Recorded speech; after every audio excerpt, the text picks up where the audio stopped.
Imagine opening your eyes tomorrow and finding yourself in America. The year is 1900. There's no phone buzzing on the nightstand, no running water at your command, just the piercing shriek of a factory whistle tearing through the air at 5 in the morning. You're only 12, your palms already raw and split from yesterday's labor, and ahead of you stretches another 14-hour shift in the textile mill. This is the reality of early 20th century America. Before we dive in, quick favor, if you're enjoying these stories, go ahead and like or subscribe. I'm always curious where people are tuning in from, so drop a comment with your city and what time it is right now. It's a strange thought, some of you sipping breakfast tea in London while I'm here recording late at night in the States. Now, let's journey back to 1900. Trust me, it's going to be an experience. But first, get comfortable. Seriously, fix your pillows, tug that blanket up a little higher, because where we're about to go, you'll want to feel cozy. Your eyes jolt open in the dark, not by choice, but because the factory whistle just sliced through Manhattan's Lower East Side like a banshee's wail. 5 o'clock sharp. Same time, every single morning. The very first thing you notice is the cold. It's January in New York, the year 1900. There's no central heating, no insulation.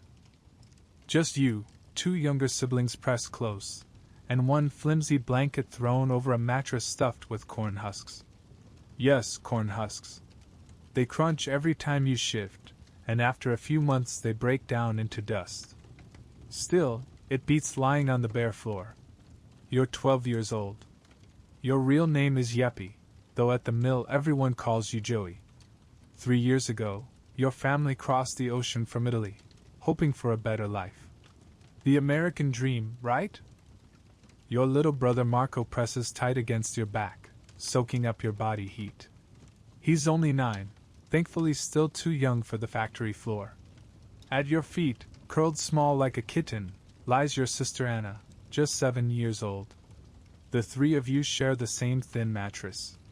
Across the room, your parents occupy another one. Room might be too generous a word, though. It's more like a box, 10 feet by 12 at best. A single window stares directly at a brick wall barely 6 inches away.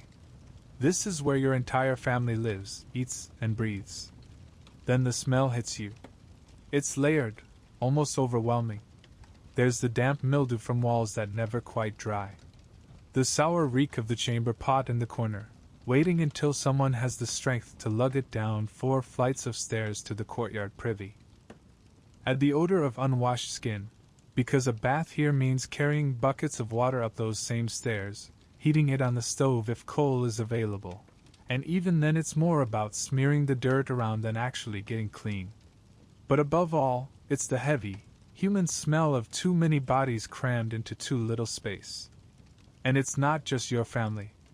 The Kowalskis upstairs with their 6 kids. The O'Briens next door with 5. The Goldsteins down the hall with 8. This 5-story walk-up on Orchard Street holds maybe 40 families in all, 200 souls, sharing just 4 toilets. You sit up slowly, careful not to stir Marco or Anna. The corn husks beneath you crunch and groan in protest. In the dark, you hear your mother already moving. The scratch of a match. A quick flare of light reveals her face for an instant before she touches it to the kerosene lamp. The glow settles on her features, worn and tired, making her look far older than her 32 years. This place, this kind of life, ages a person quickly. Yeppy, she whispers softly in Italian. It's time to get up. The moment your bare feet touch the floorboards, you instantly regret it. The wood feels like ice. Frost clings to the inside of the window, and when you exhale, you can actually see your breath shimmer in the lamplight. This isn't like the cozy bed you have today, wrapped in soft sheets with the thermostat set just right. You reach for your work clothes, the same set you wore yesterday, and the day before that, and the day before that. They only get washed on Sundays, and even that depends on whether there's enough soap, enough time, and enough energy left after 6 exhausting days of labor. Your shirt is more patchwork than original fabric, each scrap stitched and restitched by your mother's weary hands. Your pants barely reach your ankles. You've grown 3 inches this year, but new clothes simply aren't in the budget. Not when the entire household survives on maybe $12 a week. If everyone's working, if no one gets sick, if the factory doesn't slash hours. And then there are your boots. Or what's left of them. They once belonged to your father, but now the sole is peeling away from the leather. You've stuffed wads of newspaper inside to cover the holes, though your toes still poke through. In another hour, when you trudge through the slush and horse manure lining the streets, your feet will be soaked, and they'll stay that way for the next 14 hours. Your mother presses breakfast into your hands. A heel of bread, hard enough to chip a tooth, and a tin cup filled with something that barely qualifies as coffee, mostly chicory and hot water. Still, it's warm, and right now warmth is worth more than flavor. You dunk the bread to soften it. Your back teeth throb as you chew. A dentist? That's a luxury for other people. For families like yours, you endure the pain until you can't anymore, and then you pray someone with a pair of pliers can help. Papa already gone? You ask, though deep down you know the answer. An hour ago, your mother replies. Your father works the docks, unloading ships. He leaves at 4 in the morning to stand in line, hoping to be chosen for the day's labor. Some mornings he's picked, other mornings he's not. And when he isn't, he comes home with nothing, empty hands, empty pockets, and eyes hollowed by defeat. You swallow the bitter coffee water, lean in, and kiss your mother's cheek. She smells faintly of kerosene and exhaustion. Be careful, she murmurs, just as she does every morning. But you both know, being careful is hardly an option when you spend your days in a textile mill, surrounded by machines that can tear off an arm if your attention drifts for even a second. You're reaching for the door when a small voice stops you. Anna is awake, peeking out from the mattress. Joey, she whispers. Bring home candy. You force a smile. Sure, Piccolina. Candy. But the truth is, there hasn't been candy in months. Still, lies are free, and sometimes they're the only gift you can offer. The hallway outside is even darker than your apartment. No windows, no light, just your hand guiding you along a greasy wall as you feel your way to the stairs. Somewhere above, the Goldstein baby wails. From the next floor down, Mr. O'Brien hacks that wet, rattling cough, tuberculosis chewing through his lungs. It's worse than ever. Soon, he won't be coughing at all. You descend 4 flights, the staircase groaning with every step. Some boards are soft with rot, and you remember how Mrs. Kowalski broke her ankle here just last month. She still can't work. Now her oldest, Stefan, only 14, pulls double shifts to cover the missing wages. Finally, the front door swings open onto Orchard Street, and the cold smashes into you like a solid wall. The air can't be more than 15 degrees. Your thin jacket feels like paper against it. Still, at least you're outside, away from the suffocating closeness of the tenement, breathing in something that almost resembles freedom. The street is already awake, buzzing with life even before the sun shows its face. This is the Lower East Side, the most densely packed place on earth. Yes, the world. More bodies crammed into each square acre here than in London, than in Bombay, than anywhere else you can name. Horse-drawn carts rattle across the cobblestones, iron rims clanking as vendors wheel their pushcarts into place. They hawk everything from wilted vegetables to cuts of meat that look suspiciously too fresh to be trusted. The air is thick with the stench of manure, frozen stiff in some patches, steaming fresh in others. You step around a carcass lying in the gutter. Hard to tell in the half-dark if it's a cat or an oversized rat. Either way, the city doesn't bother cleaning these streets. Not down here. Not for families like yours. Other kids begin spilling out of the tenements, shuffling in the same direction you're headed. You recognize some of the faces, though you don't know most of their names. Polish kids, Jewish kids, Irish kids, Italian kids like you, all of you flowing together in a silent tide toward the factories. You fall into step beside Tommy Flanagan, from 2 buildings over.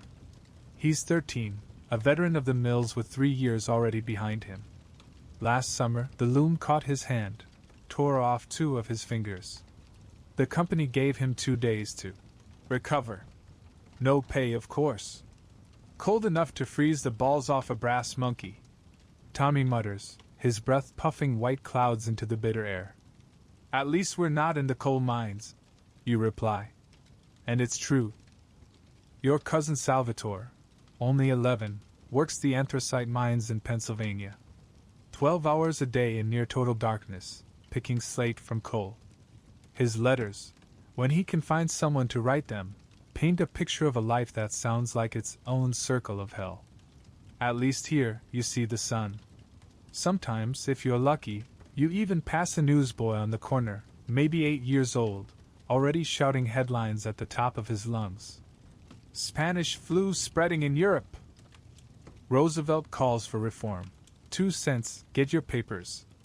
A boy shouts from the corner, his voice cracking in the cold. Spanish flu, that's all the city needs. As if tuberculosis, cholera, and diphtheria weren't already tearing through the tenements. Disease doesn't creep here, it rips through buildings like wildfire. Just last summer, scarlet fever claimed 3 children from your building in a single week. Ahead, the factory comes into view. A hulking 5-story brick beast, coughing black smoke into the pale dawn. The Anderson textile mill. Your world for the next 14 hours. 6 days a week.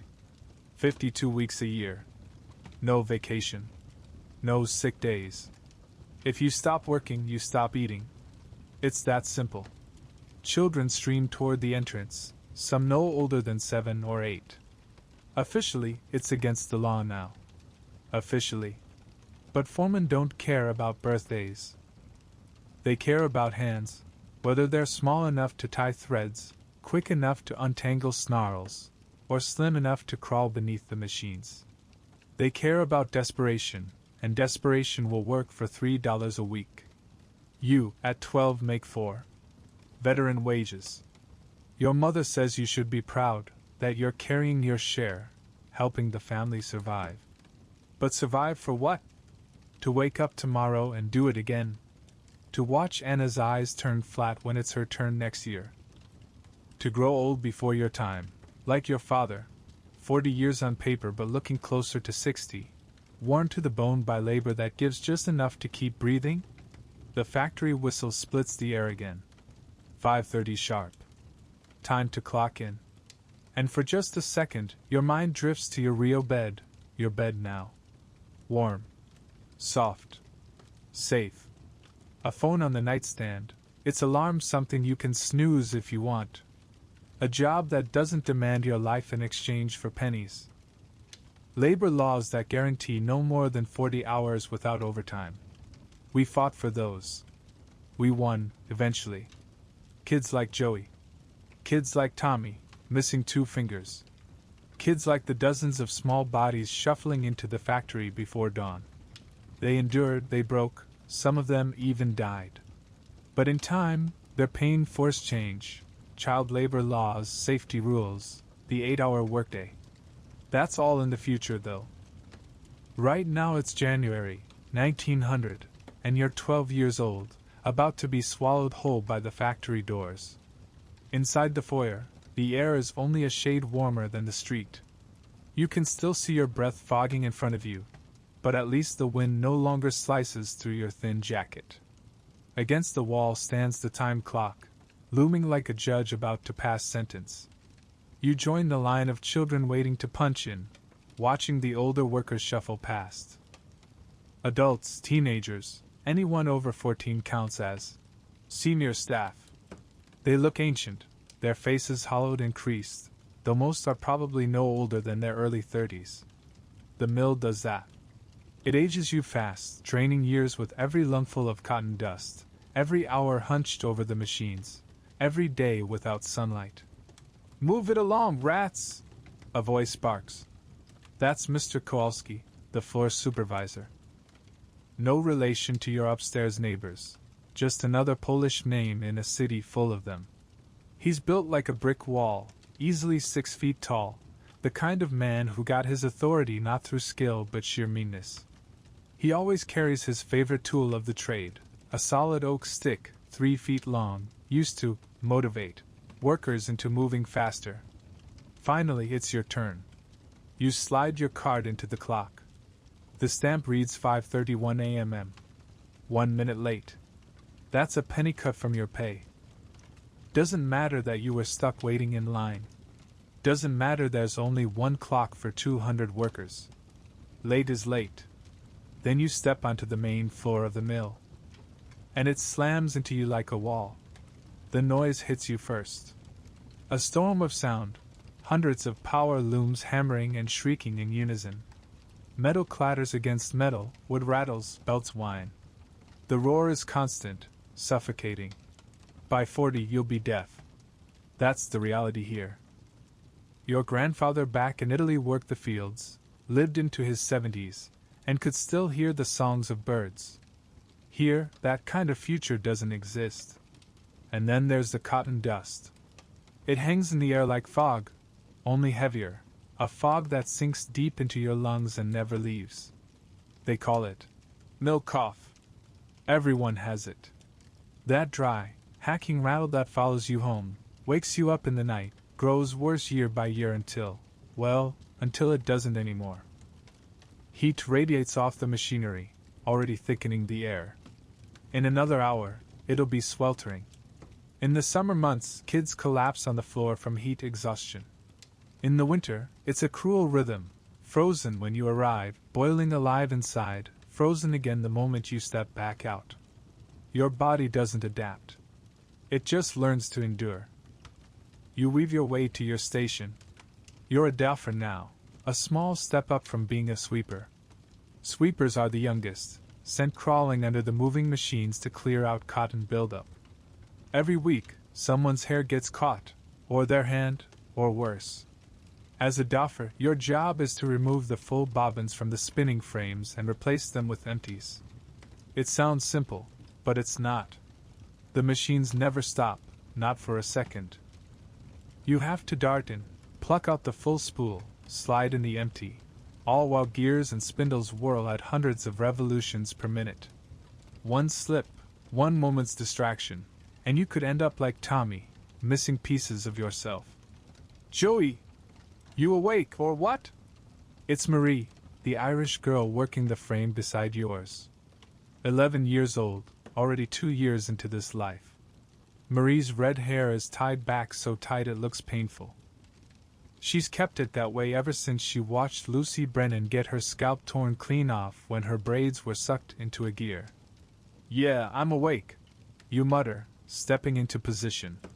The spinning frames stretch out in endless rows, each one towering like a monument to progress. That's the word the owners like to use, progress.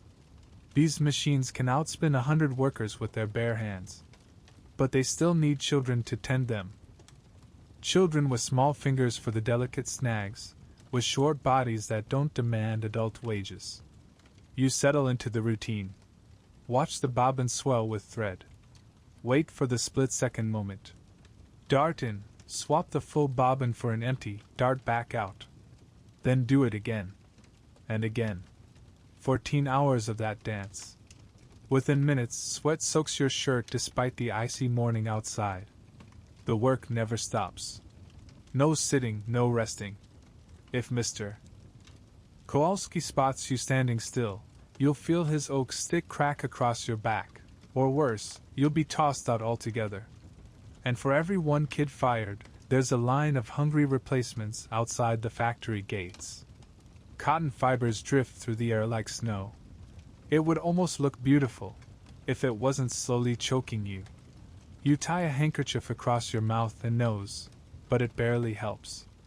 By the day's end, when you blow your nose, the rag will be black with dust.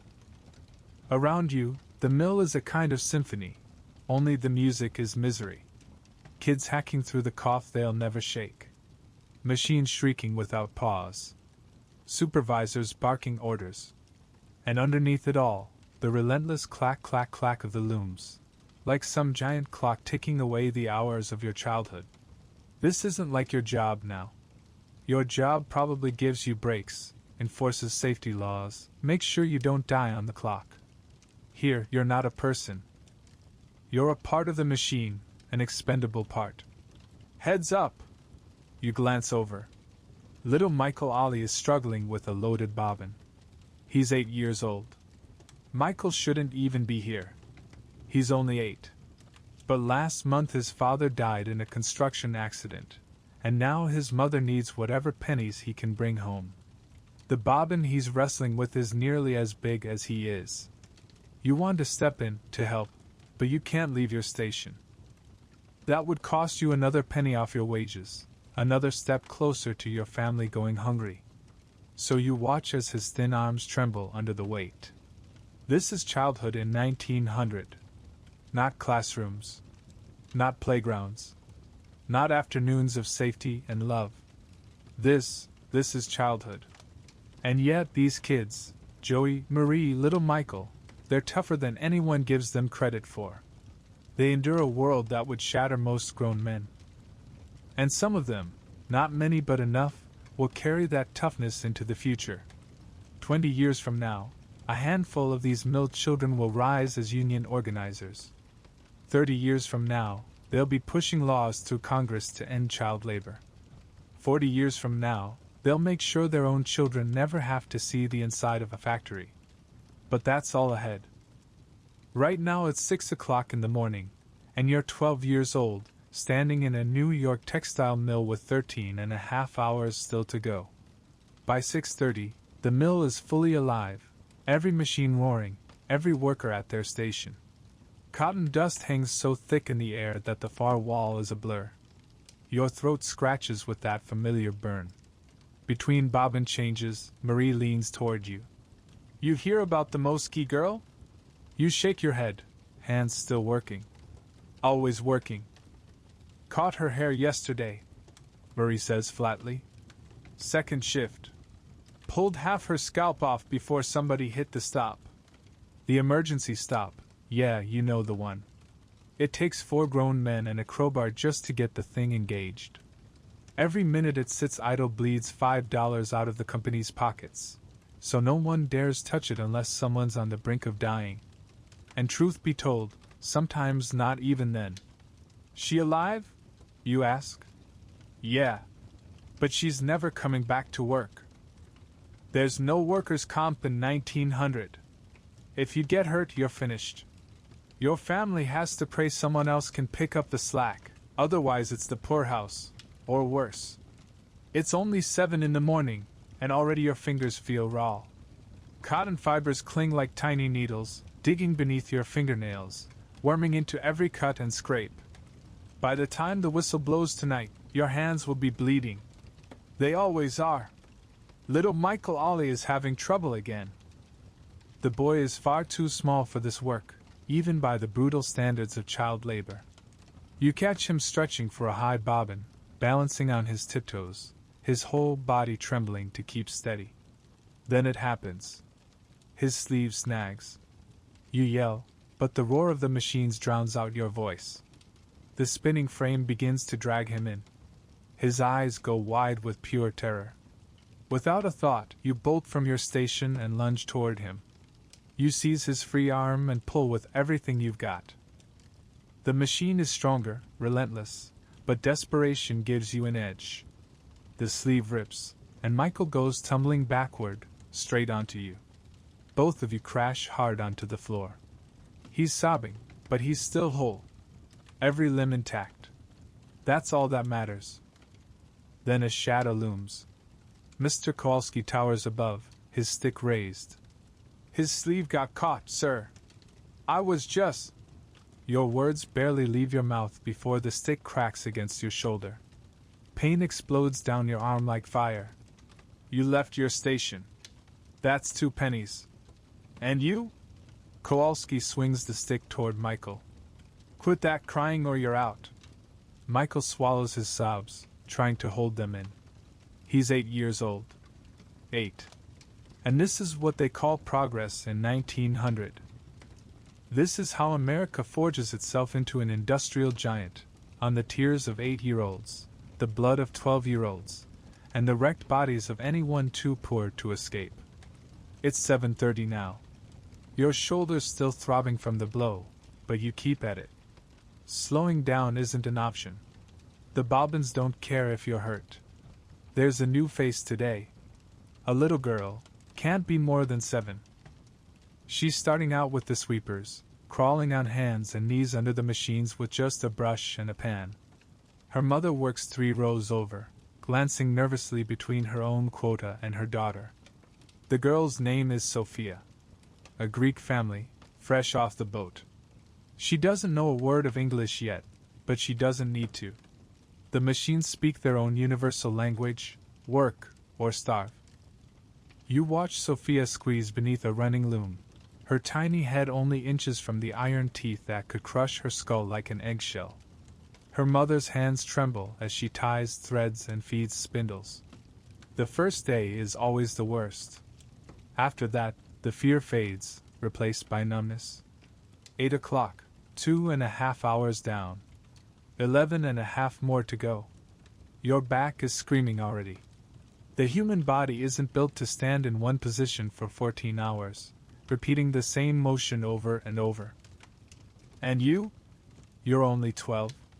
Your spine's still trying to grow. Give it 10 years and you'll be bent forever, just like half the adults on this floor. But hey, at least you're not at an office job complaining about your ergonomic chair being a little off. Joey! Marie hisses. Kowalski's coming. Your hands move faster, heart racing. Always look busy. Always. Even when there's nothing left to do, you force yourself to look busy. In this place, idle hands don't just tempt the devil, they get you fired. Kowalski prowls down the row, tapping his stick against his palm. He pauses behind Sophia's mother, eyes fixed on her for a few tense seconds, then finally moves on. She exhales in relief. We all do. 8:30. A retching sound cuts through the roar of the machines, loud enough to be heard over the clatter. That means it's bad. Probably heat exhaustion, even in the dead of January. The mills run like furnaces, every gear and belt pumping out heat with no escape. It's a Polish boy, maybe 10 years old. He's on all fours, heaving onto the floor. The cotton dust makes everyone sick eventually, but some kids go down faster than others. Get him out! Kowalski bellows. And dock his pay for the cleanup. 2 older workers grab the boy by the arms and drag him toward the door. He won't be coming back. Weakness doesn't belong here. Outside, 100 kids are waiting who won't vomit on the floor. 9 o'clock. Someone shouts the magic words, break time. The phrase almost sounds like a joke. 15 minutes, that's all you get. Time enough to hit the bathroom, grab some water, and choke down whatever food you brought. 15 minutes for 200 bodies and only 4 toilets. The stampede is chaos. Kids push, shove, even fight just to get in line. You've learned better. You hold it. Wasting your entire break waiting for a turn isn't worth it. Instead, you head for the water barrel. The water is lukewarm, metallic on the tongue, but your throat is clogged with cotton dust, and you need it. You gulp it down, knowing full well you'll regret it later when you need to pee and can't leave your station. Marie appears at your side, unwrapping a bundle from her pocket. Inside, half a potato and a slice of bread that's more mold than grain. Want some? Marie asks, holding out the scrap of food. You shake your head. Hunger gnaws at you, but not enough to risk that bread. She shrugs and eats it herself. When you're poor, nothing goes to waste, not even mold. Your stomach's been wrecked for years by the garbage you've had to swallow. What's one more bit of poison? Hey, you hear Roosevelt might run for president? She says through a mouthful. Yeah. Supposed to bust up the trusts, make things better for workers. You want to laugh, but your throat feels too raw. Politicians have been making promises since long before you were born.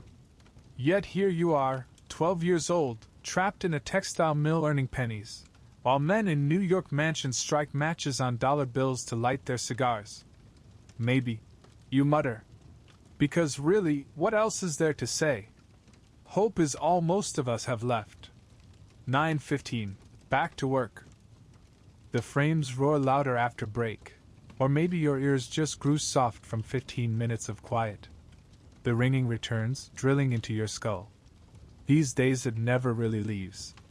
At night, lying on your cornhusk mattress, it's all you hear, a high-pitched ghost in the silence.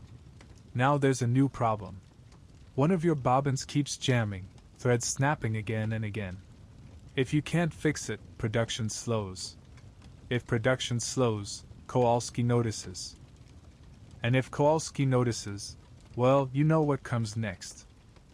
You fumble with the thread, trying to retie it, but your hands won't stop shaking, exhaustion, hunger, fear, all working against you. Then a figure leans in. It's Stefan, Kowalski's boy from your building, not the overseer, the other one. 14 years old, already a veteran in this place, working since he was 8. His fingers fly, fast and practiced, and the thread is fixed in seconds. Thanks, you whisper. He nods once, silent, then slips back to his station. Small kindnesses, that's the only way you make it through this place. Helping each other when the bosses aren't watching. 9:45. Something stirs at the far end of the floor. A ripple of commotion, raised voices, and then the sound everyone dreads, a scream, cut short. The machines don't stop. They never stop. But heads turn, eyes straining to catch a glimpse. Word spreads fast here, passed from mouth to mouth like a whispered telegram. Brennan's boy. His hand in the gears. Brennan's boy, Timothy. 10 years old. Was 10 years old. They carry something past the rows, wrapped in a blood-soaked sheet. Too small to be a whole body. And then, everyone bends back to work.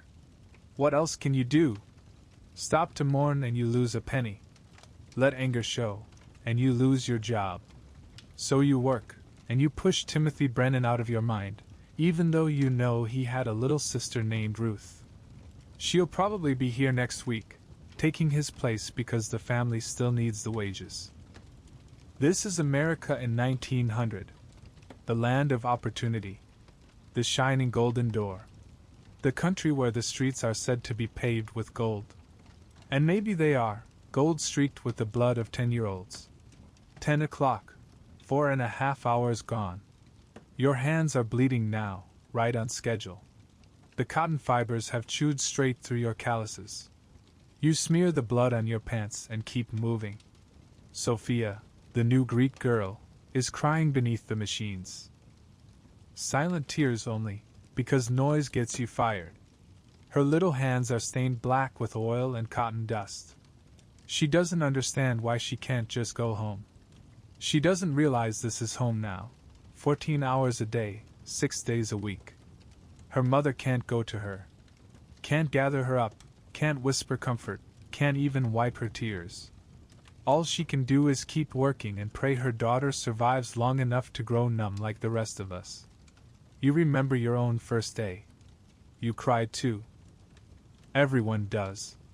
Then you learn the truth. Tears don't fix anything. They just blur your vision, and when the machines are already trying to kill you, that's the last thing you need.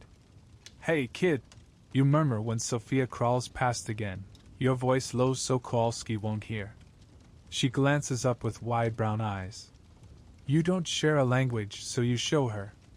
From your pocket, you pull out the hard candy you've been saving for weeks, the one meant for Anna. You flick it toward her. She catches it, puzzled, until you mime popping it into your mouth. She gets it, slips it in, and then her eyes light up. Sugar. Probably the first taste of sweetness she's had in months. It's nothing, just a bit of candy. But for a moment, her lips twitch toward a smile. Marie notices. That was for your sister. Yeah, you answer. You're an idiot, Joey. Maybe. But you know I did the right thing. Because if we don't help each other, if we don't cling to some shred of humanity in this place, then we're no better than the machines we serve. 10:30. The morning shift supervisor arrives. Mr. Harrison. Harrison's worse than Kowalski. Kowalski just beats you with a stick. Harrison makes you do the beating yourself. He walks the floor station by station, eyes sharp, ledger ready. If you're behind quota, that's a fine. If you're too far ahead, he simply raises the quota. There's no winning here, that's the entire design. When he reaches my station, he scans my numbers. You're down from yesterday, Yeppy. He says my real name on purpose. He knows I hate it. Knows it marks me as foreign, as other. Had to fix a jammed bobbin, sir. Excuses don't spin textiles, boy. He scratches something into his ledger. That's another penny gone. Maybe two. At this pace, I'll owe the company money by week's end. And that's not an exaggeration. Some weeks, after fines, deductions, and rent for company housing, workers actually end up in debt to the mill. The company owns you in ways even slavery never could. At least slaves knew exactly what they were. The machines roar on, insatiable, devouring cotton and childhood in equal measure. You glance around the floor. Polish kids, Irish kids, Italian, Jewish, Greek. All of us different in language and name, but all of us the same in here. Each of us feeding ourselves to the machines, one day at a time. Meanwhile, in your real bed, in your real time, maybe you're fretting about your alarm clock, about being 5 minutes late to a job that won't break your body. Maybe you're deciding between coffee or tea. Choices. Comforts. These kids don't get choices. They wake, they work, they survive. Or they don't. That's the whole menu. But here's the remarkable thing about them, these tiny soldiers of the Industrial Revolution. They're going to win eventually. Maybe not today, maybe not tomorrow, maybe not even for decades, but the tide will turn. Some of these children will grow up to become union leaders, standing on picket lines and demanding justice. Others will become teachers, passing down the knowledge of resistance to their students. A few will become writers, making sure these stories are never forgotten. And then there are kids like Timothy Brennan.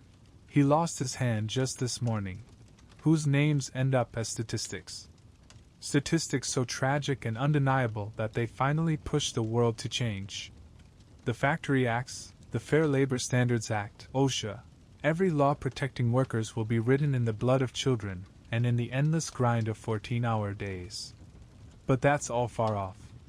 Right now, it's 10:45 on a Tuesday morning in January of 1900. You're only 12 years old.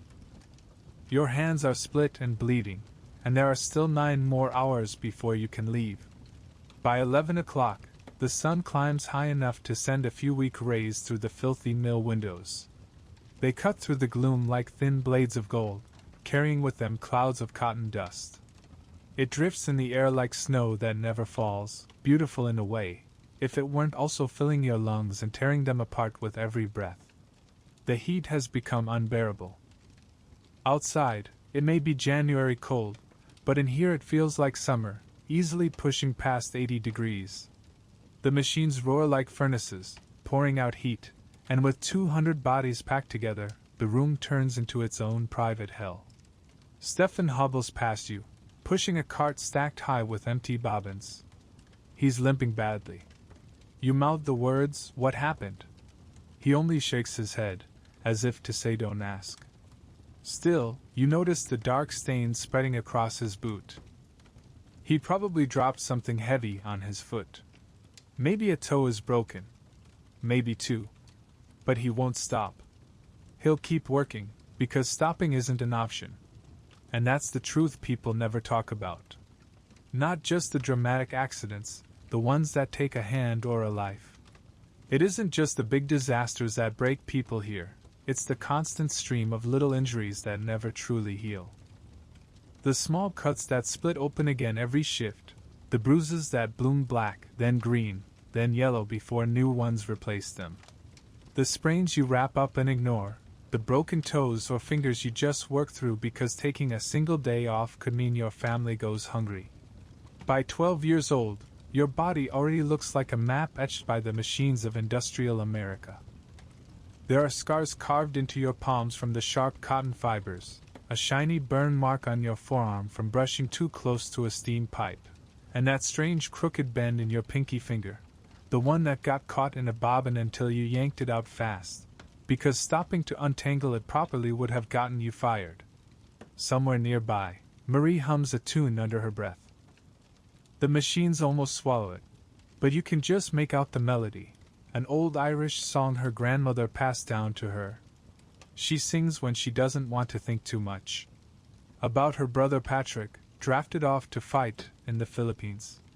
About her mother, who's coughing up blood but still swears she's fine. Shut it, Mick! That's Anthony Torino, working the frame behind you. He's 15 and walks around like he's invincible just because he's survived 4 years in the mill without losing a finger.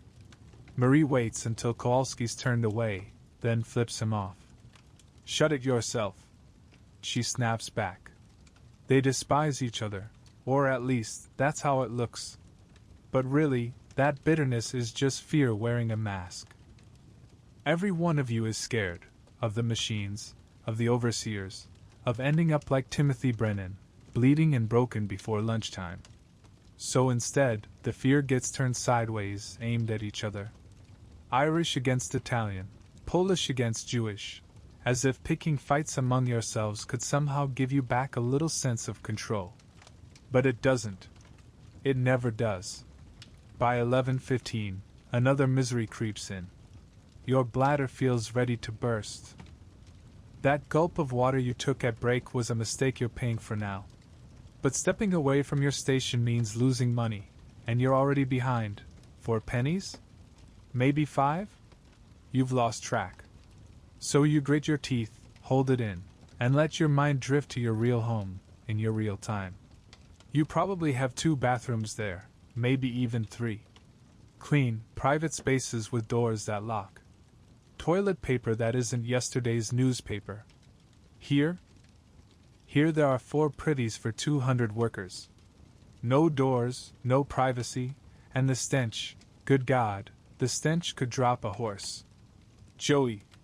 It's Sophia, the little Greek girl. Somehow, she's already learned your name. She's standing there clutching her dustpan, and it's piled with something awful, red and wet, a mix of blood and cotton fibers. Too much of it. She looks up at you with wide eyes, as if you're supposed to know what to do, as if you're the adult here. But you're not. You're 12. You're a kid just like her. We're all just kids. Pour it out back, you tell her, gesturing with your hand to show what you mean. With the other waist. She nods quickly and hurries off. Another accident. Another child hurt. Another family's future shattered. Just another Tuesday in the mill. By 11:30, a sound slices through the constant roar of machinery, a woman screaming. Not the sharp cry of pain, but the deeper, ragged wail of grief, the kind that doesn't come from your throat but from somewhere far beneath it. It's Sophia's mother. Sophia never came back. The woman tries to leave her station, desperate to find her child, but Harrison steps in front of her, cool and steady, as if he were simply discussing the day's weather. You leave, you're fired, he says. She screams at him in Greek, tears streaking her face. But in the end, she turns back to her machine. She has to. She's got other mouths to feed at home. And so the mill keeps on grinding. We all keep working. The machines don't care about a missing 7-year-old. The quotas don't care either. America's industrial machine doesn't care. It never has. 10 minutes later, Sophia finally reappears. Turns out she wasn't hurt at all. She had just gotten lost looking for the waste area. Lost. That's all. But for those 10 minutes, her mother lived with the certainty that her little girl was gone forever. And when Sophia does return, her mother doesn't even look at her. She can't. Because if she stops, even for a hug, even for a single moment of relief, it could cost them their jobs. And if they lose their jobs, they both go hungry. This is what passes for family life in industrial America. Parents and children breathing the same dust-filled air, often standing only a few feet apart, yet trapped in worlds so far removed they might as well be on different planets. The machines always come first. Always. Noon. The whistle shrieks, calling a halt for lunch. Lunch. That's generous. What you really get is 20 minutes. 20 minutes to fight your way to the privies, find a scrap of food, maybe sit down long enough to let your legs stop shaking. At last, you make it to the privy. Sweet, aching relief. The place is foul, reeking beyond description, but at this point you don't care. There are worse things than filth. Like the way your hands feel. Or rather, don't feel. The pain you had this morning has faded into numbness. That's not relief. That's nerve damage.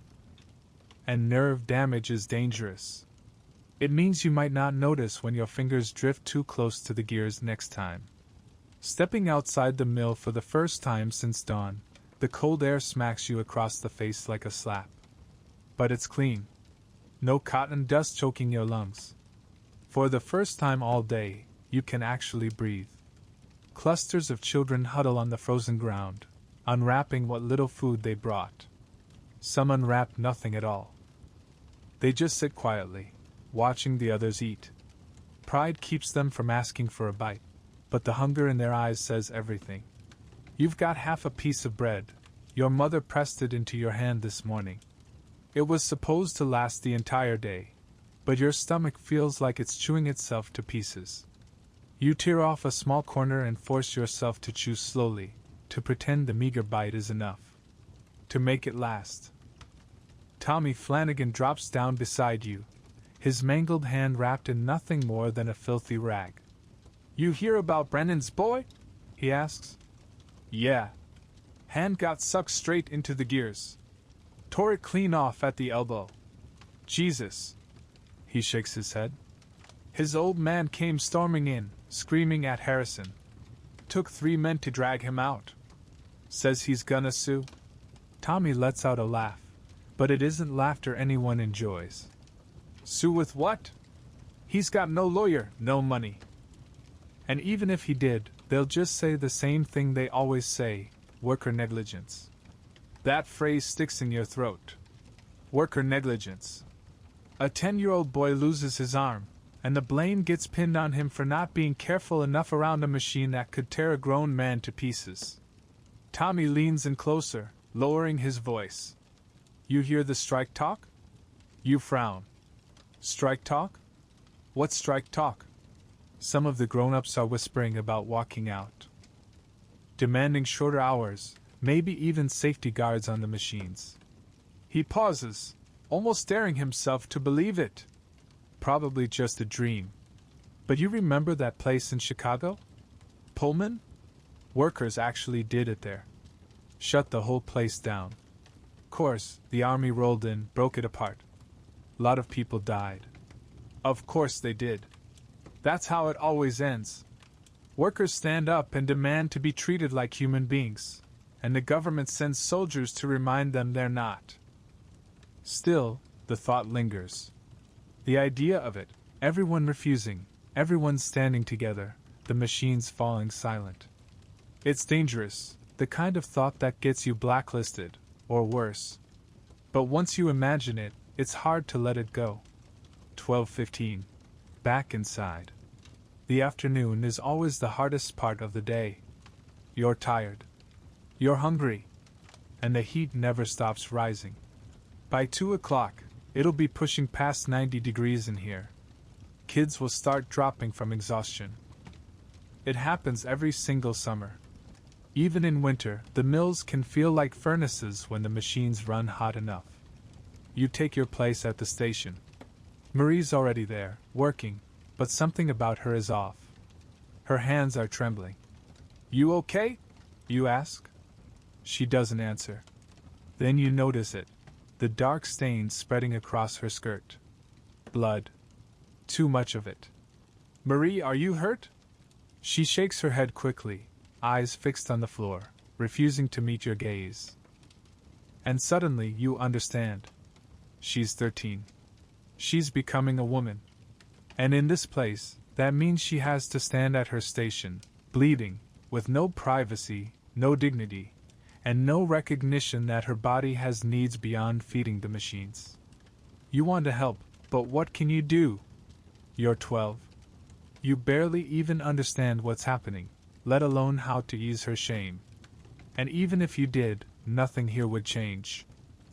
She'll just keep working, bleeding through her clothes, because that's the rule of the mill. You endure. We all endure. 12:30. A new crisis. One of the massive drive belts upstairs suddenly snaps. The entire building shudders as if struck by lightning. For a heartbeat, the crash sounds like thunder rolling through the walls. And then, for the first time all day, some of the machines stop. The silence hits you like a blow. You hadn't realized just how loud the place was until it wasn't. Your ears buzz in the sudden quiet. Then Kowalski's bark cuts through it. Back to work! Mechanics will fix it. But for that sliver of a moment, with the machine stilled, you remember what the world is supposed to sound like. Birds. The wind. Human voices at a normal volume. Sounds you'd almost forgotten existed. The mechanics thunder upstairs. These men are different, the skilled ones. The ones who actually earn real wages. They know the machines inside and out, how to coax them back to life, how to keep the mill's heart beating. In a place like this, they're more than workers. They're priests in the church of industry. The rest of us? We're just sacrifices. 1 o'clock, 7.5 hours down. 6.5 still to go. Your feet aren't just sore anymore. They've crossed into that strange territory where they're both numb and burning at the same time. You shift your weight from left to right, hoping for a little relief, but it doesn't come. The truth is, nothing will help until you can get off them, and that won't happen for another 6 hours. A new kid arrives in the afternoon. They always start them then, when the supervisors are desperate to fill spots. This one looks about 9. Thin as a stick, face pale and hollow, with that unmistakable Polish look. His mother stands beside him, pleading in broken English to Kowalski. He's a good boy. Strong. He work hard. Kowalski doesn't even bother listening to her words. His eyes are fixed on the boy's hands. Small. Quick. Perfect for the machines. $3 a week, he says flatly.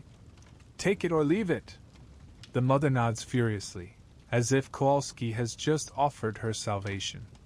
Yes. Yes. Thank you. Thank you. Thank you for what? For the privilege of feeding her child to the machines? For the opportunity to watch him age 5 years and 5 months?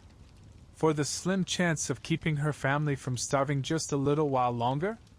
The boy's name is Stanislav, Stan for short. He's sent straight to the sweepers. Within an hour he'll be crawling on his belly beneath the machines, through a haze of cotton dust and oil slick, praying he doesn't get his hair caught in the gears. Praying he doesn't die. Welcome to America, Stan. Land of the free. Home of the brave. A place where 9-year-olds work 14-hour days so that wealthy women in Boston can twirl around in cheap dresses. You watch him vanish under a loom and try hard, to remember what it felt like to be the new kid. Back when you still believed hard work could carry you somewhere. Maybe into the ranks of the mechanics. Maybe even to a supervisor's post. But then your eyes wander to the grown men, the ones who've been here 20 years. Bent backs. Ruined lungs. Fingers missing. And after 20 years, they're still earning barely more than you do. Still living one accident away from total ruin. There is no climbing the ladder here. No working your way up. There's only working until your body breaks and you can't anymore. 1:15. Something stirs at the loading dock. Not the usual clatter or shouting. This is different. Urgent. Word spreads fast, racing down the line like fire through dry grass. Roosevelt's here. Theodore Roosevelt, the governor of New York, standing right here at the mill. Everyone tries to sneak a look without being caught staring. Even Kowalski looks uneasy, and Harrison is practically vibrating with nerves. Then he steps inside. Roosevelt. Shorter than you expected, but the room bends toward him anyway, pulled by his energy. A whole entourage trails behind, men in suits scribbling in notebooks, and a woman carrying one of those new camera contraptions. They're here about Timothy Brennan, the boy who lost his arm. Somehow, word reached the governor's office. Roosevelt strides right up to a machine. He studies it, studies the children bent over it. His face hardens, set like stone. "How old are you, son?" he asks Murray. 13, sir."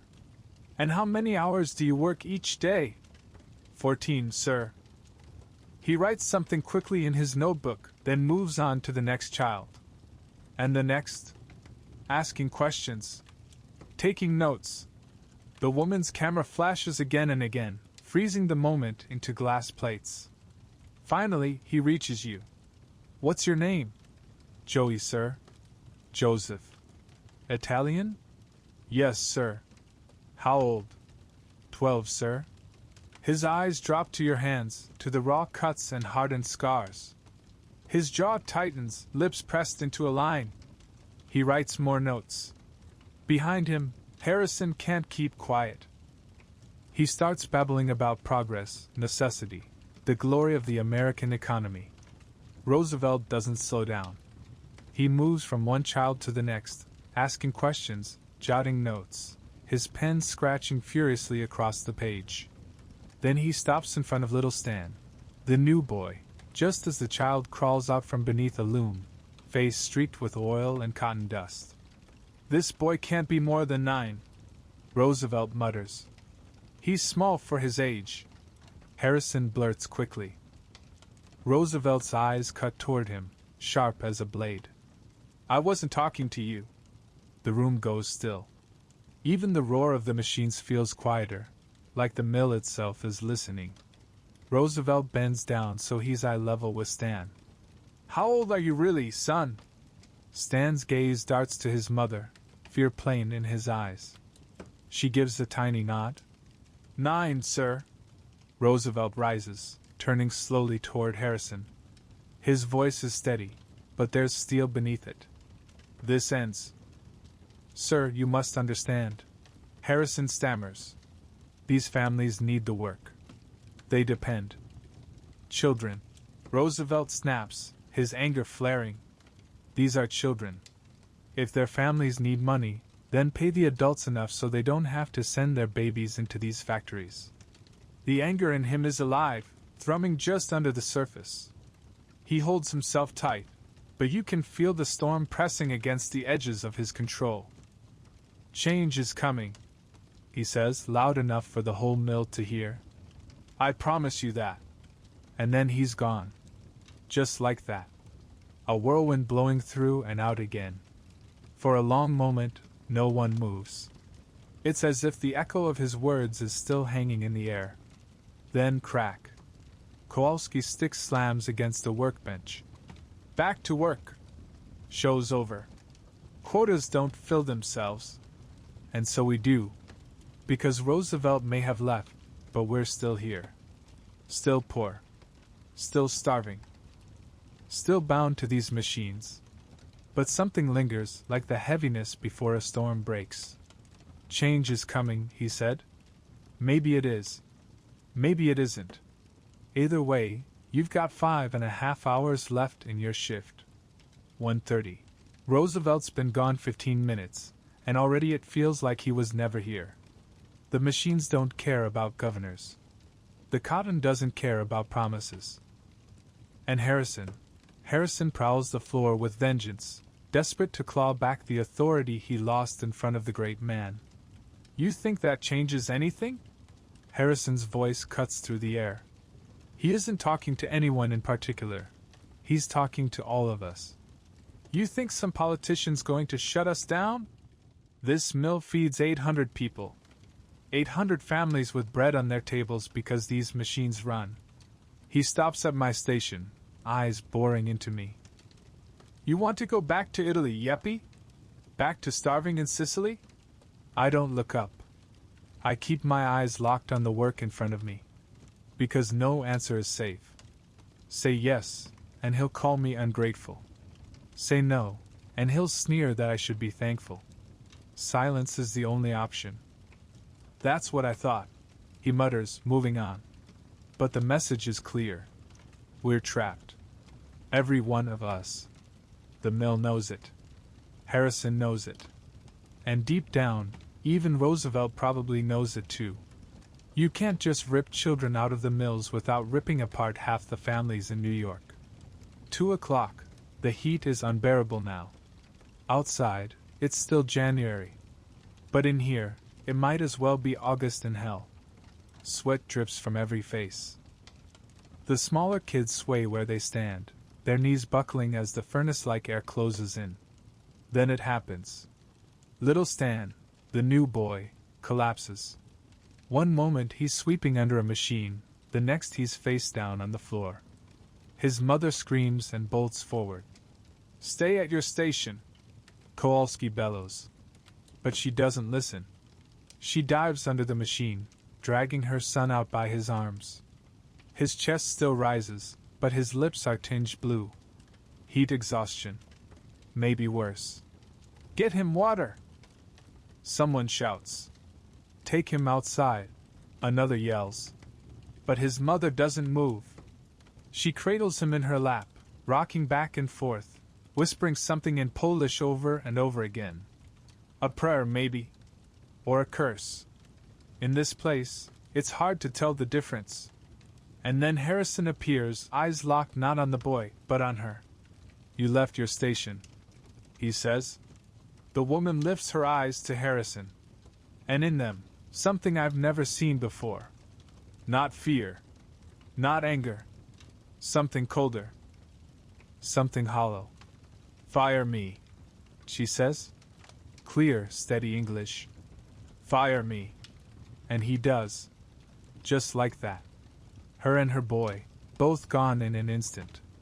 She gathers Stan into her arms, carrying him toward the door. He's awake now, mumbling faintly, but she doesn't turn back. Not once.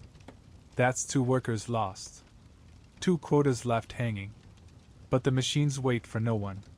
You! Harrison jabs a finger at a scrawny kid from the spinning frames. You're on sweeping now. And just like that, another life shifts. Someone else's tragedy becomes someone else's opportunity. That's the rhythm of the mill. Musical chairs only when the music stops. The prize isn't a seat, it's a missing finger, a crushed hand, a ruined life. 2:15. My hands have stopped bleeding. Doesn't feel like victory. It means the nerves are so shredded they've given up, stopped firing. I flex my fingers, willing sensation back into them. Nothing. Dead weight at the ends of my arms. Marie isn't doing much better. The stain on her skirt has spread, the blood showing clear now. Some of the boys notice. They start snickering, whispering their little comments. Shut your mouth, Anthony. I snap. He smirks. What are you, her boyfriend? I'm someone who's not a complete ass. That wipes the grin off his face. He steps forward, fists clenched. 15 years old, 3 years older than me, 30 pounds heavier. Before it can go further, crack. Kowalski's stick slams down between us. Fight on your own time. Company time is for work. Anthony backs off, but not before giving me a look that says plain as words, this isn't over. Great. Like I needed another enemy. 2:30. The girl at the far end of our row suddenly starts laughing. Not the kind of laughter that lightens a room. The other kind. The kind that means something inside has snapped. Her name's Catherine.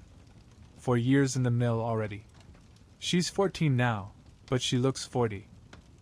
The mill does that to you, ages you in dog years. Catherine just stands there, cackling at nothing, laughing at her machine, laughing at the cotton, laughing at the empty air. Catherine, Marie calls softly. Catherine, stop. But she doesn't. The laughter only grows louder, harsher. Tears streak down her cheeks as her whole body shakes. Kowalski starts striding toward her, stick already in hand. But one of the older women gets there first, wrapping an arm around Catherine, whispering in her ear. Slowly, the manic laughter breaks. It crumbles into sobs. Quieter ones. The kind less likely to cost her the job. Her brother died yesterday. The woman explains. Consumption. For a moment, just a moment, Kowalski freezes. His jaw works. His eyes soften. And for one fragile second, he almost looks human. 5 minutes, he says at last. Then back to work. 5 minutes. That's mercy here. 5 minutes to mourn your brother before the machines demand you again.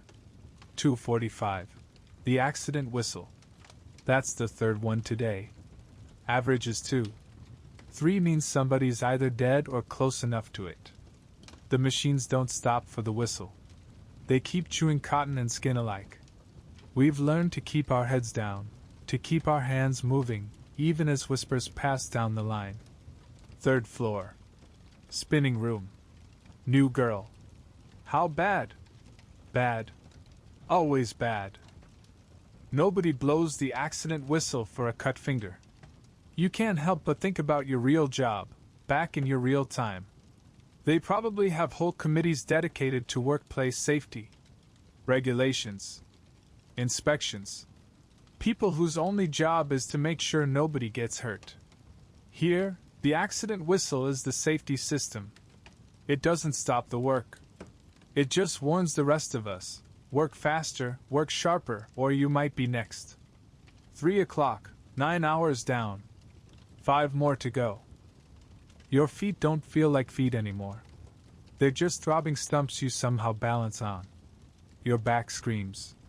Your hands are deadened lumps of flesh. Your throat burns raw from breathing cotton dust. This is the wall. It comes every day, right around 3 o'clock.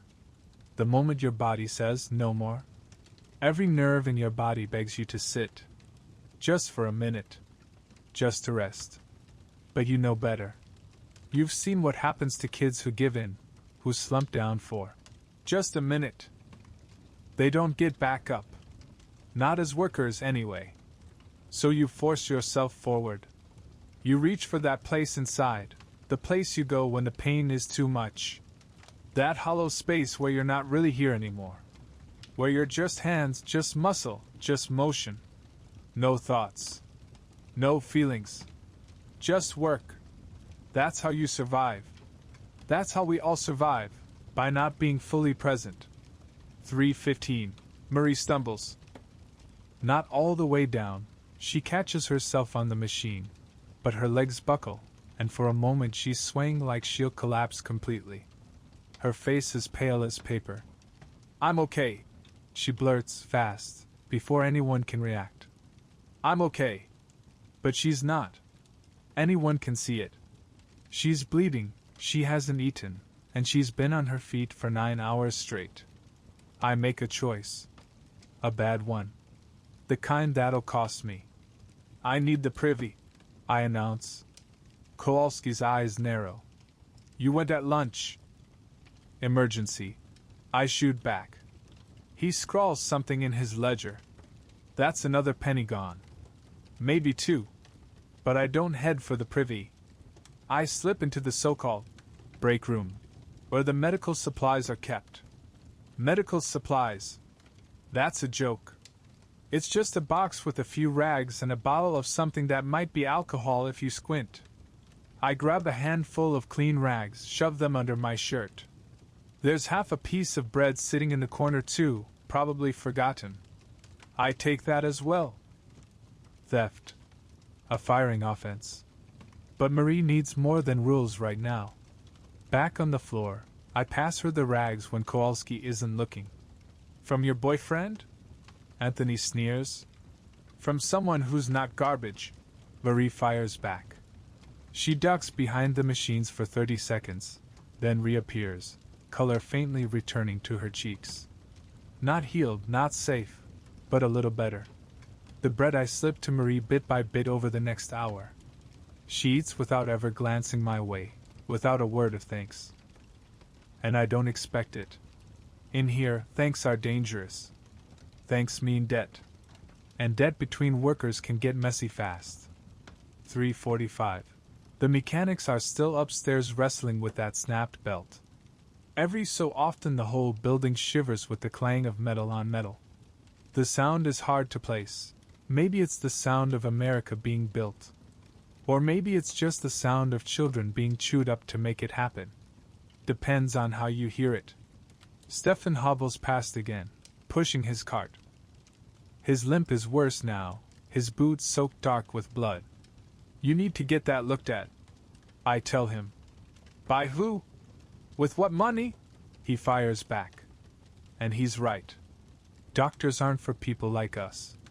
For us, you either heal or you don't. My ma knows some things, I offer quietly. Herbs, remedies from the old country. He pauses, considering. Then nods. Yeah. I'll come by tonight after shift. It isn't much, but it's something. My mother does know herbs. Learned them from her mother back in Italy. It won't mend a broken foot, but it might keep it from rotting, from turning into the kind of infection that kills you within a week. 4 o'clock, 10 hours down. The light outside has shifted, slanting in through the grimy windows at an angle that says late afternoon. Another hour and it'll be gone, and the floor will drown in darkness again. We came here in the dark. We'll leave in the dark. Like vampires, except in this story, we're not the ones sucking blood. We're the ones being drained. A new sound cuts through the din. One of the main machines groans, a grinding screech of metal on metal. Two parts rubbing together where they're never meant to meet.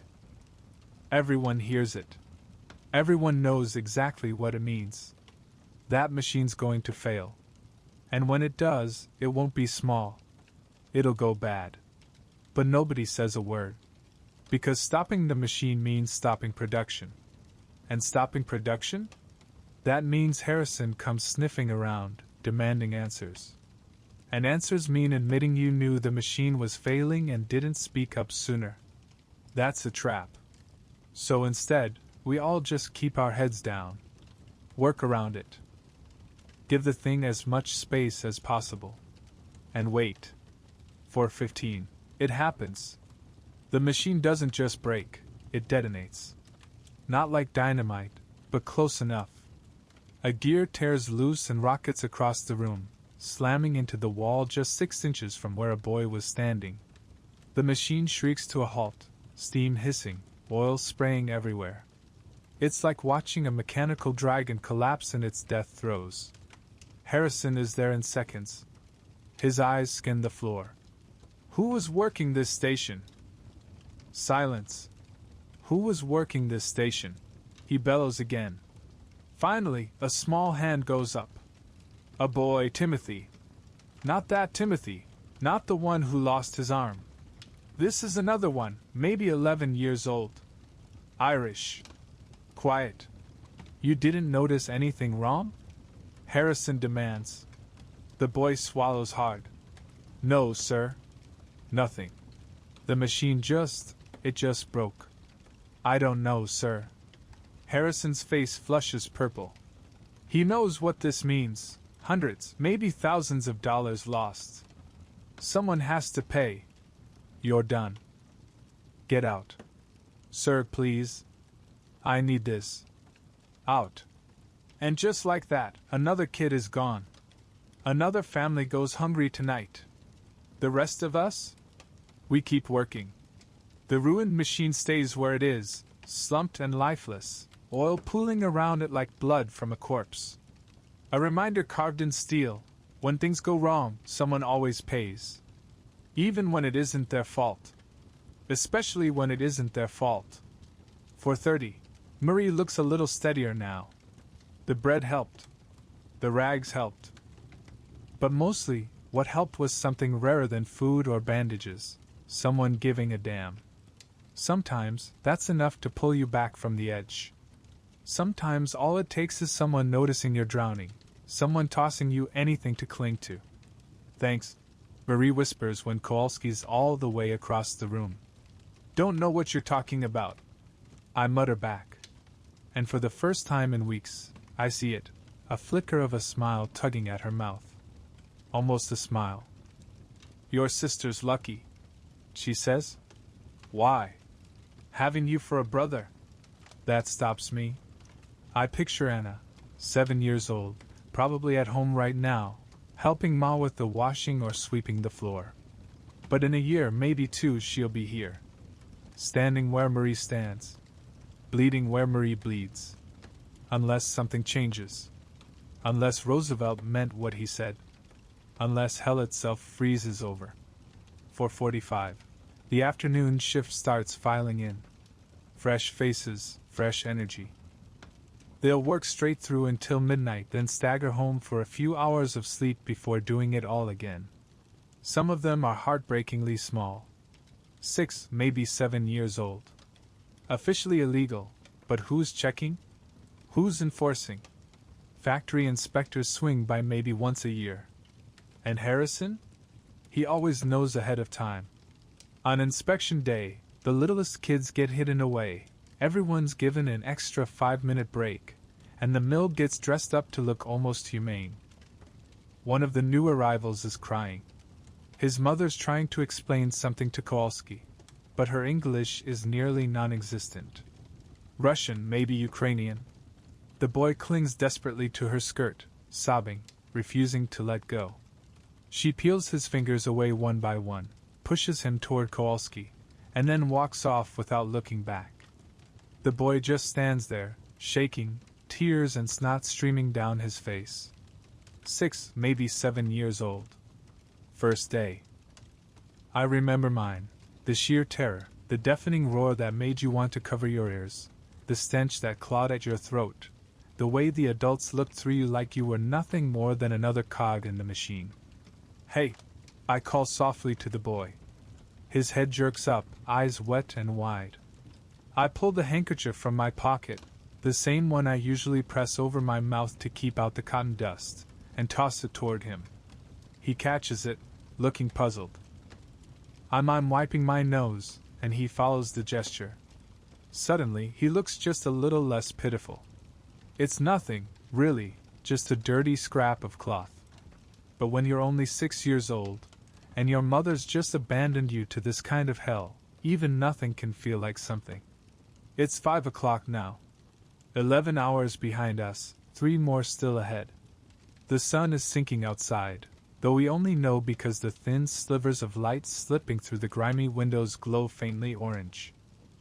It would almost be beautiful, if we weren't locked inside this furnace of noise, cotton dust, machine oil, and exhaustion.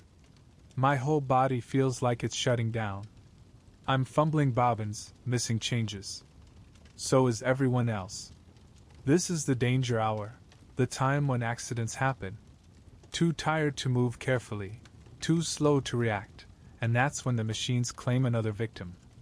Stay sharp, Marie whispers, though I think she's talking to herself as much as to me, or to anyone within earshot. Stay sharp. As if exhaustion is something you can just shrug off with willpower. Still, we try. We pinch our arms, splash water on our faces when Kowalski's not watching, hum songs silently in our heads, anything to push through until 7 o'clock. By 5:15, the machines sound different. Or maybe it's not the machines, maybe it's just our ears finally giving up after 11 straight hours of thunder. The roar dulls, like everything's underwater, muffled and far away. Anani's still glaring at me, same as he has been since our near fight earlier. He's waiting, saving it for later, for after the shift ends, when Kowalski won't step in. Then it'll just be kids settling scores, not workers breaking production. Fine. Let him come. I'm too tired to be afraid. The new Russian boy has finally stopped crying. At least someone had the sense to put him with the sweepers. He's crawling under the machines now, probably wondering what crime he committed to end up here. What any of us ever did. Joey. Stefan stands beside me, his face pale and gray. His foot looks worse, far worse. He can hardly put weight on it. Can't make it to your place tonight, he mutters, barely walking. I tell him I'll bring my mother to him instead. He shakes his head. She won't step foot in our building. Nobody does after dark. He's right. His place is down in 5 points, a pit even more dangerous than ours. People vanish there, and no one dares ask why. So what then? I ask. He only shrugs. That's his whole plan. Shrug and hope the infection doesn't eat his foot clean off. That's healthcare in 1900. This is what happens when you're too poor for anyone to care. By 5:30, Harrison's back on the floor, making his rounds again, checking quotas. He stops at each station, jotting in his little book. Some of the kids speed up as he approaches, desperate to look productive, desperate to dodge another fine. But pushing harder when you're this bone-tired is dangerous. A Polish girl, 3 rows down, finds out the hard way. She's rushing to swap bobbins, trying to prove to Harrison that she's worth her spot. Her sleeve snags. The scream rips through the room, high, sharp, then cuts off in an instant as the machine drags her in. And just like that, everything stops. Even the machines. Someone slams the emergency switch. The real one. She's pinned. Her arm twisted at an angle no arm should ever bend. And she's awake. Conscious. Which somehow makes it worse, because that means she feels every second of it. 2 mechanics run in with their tools, working frantically. They have to take the machine apart piece by piece just to free her. It takes 5 full minutes. 5 minutes of her whimpering, swallowing her screams, trying her hardest to be brave. When they finally pull her free, her arm is a ruin, skin torn open, bone jetting through, blood soaking everything. Her mother, who works in the mill too, rushes over. She cradles her daughter and mutters something in Polish, half a prayer, half a curse. Harrison appears with his ledger, his voice flat and cold. She's done here, he says, as if he's talking about a broken gear instead of a child. Clear her out. She needs a doctor, her mother pleads. Then take her to one. With what money? She cries. Harrison doesn't answer. He doesn't have to. We all know the truth. There is no money, no doctor waiting somewhere to make it right. There's only a 13-year-old girl with an arm destroyed beyond repair and a mother powerless to change it. They carry her away. She's quiet now, lost in shock. Or maybe she's already accepted the lesson we all learn sooner or later. No one's coming to save you. Then, without pause, the machines roar back to life. Always the machines. Beside me, Marie is trembling. That could have been me, she whispers. Could have been any of us. She's right. Today it wasn't us. But tomorrow? Next week? Eventually, the machines claim everyone. It's 5:45. The blood is still there, staining the floor where the Polish girl fell. No one's cleaned it. We just keep working, stepping over it, pretending not to notice. But it's impossible to ignore. Dark, sticky, undeniable proof that this place devours children. The new Russian boy spots it, and his tears start again. Can you blame him? First day on the job and he's already watched 2 kids torn apart. Welcome to America, kid. The land of opportunity. Someone should write about this. Marie blurts suddenly, breaking the silence. Write about what? I ask. This, Marie says. What happens here? And who would even read it? I don't know, she admits. People. Regular people.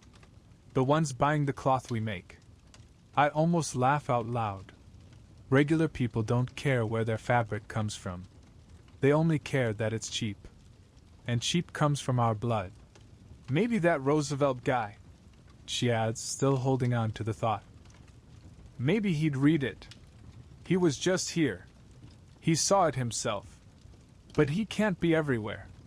He can't see every mill, every factory. She's wearing that look now, the dangerous one. The one that says she's thinking thoughts you're not supposed to think. Thoughts that could cost her a job, or worse. 6 o'clock. 1 hour to go.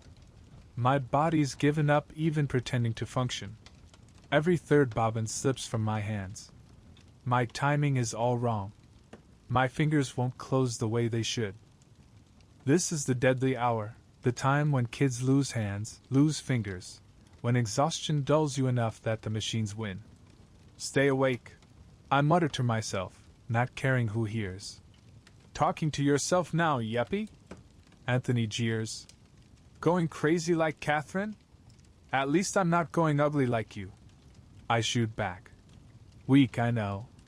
But my brain's running on fumes, and it's the best I can manage. He takes a step toward me, ready to start trouble again.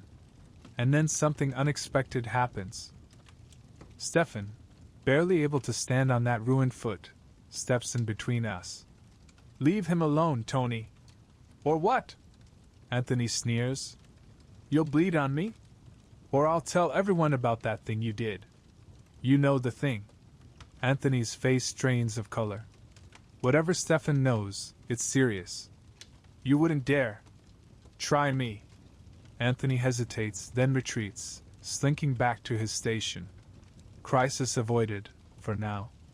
I lean towards Stefan, whispering. What thing? Nothing, he says. But he doesn't know that. And for the first time all day, I almost laugh. Almost. 6:15. 45 minutes left. The night shift is here now, fresh faces filing in, ready to take our places. They look spotless compared to us. Fresh faces, clear eyes, clothes not yet soaked in sweat or dust. Were we ever that clean? That rested? I can't even remember.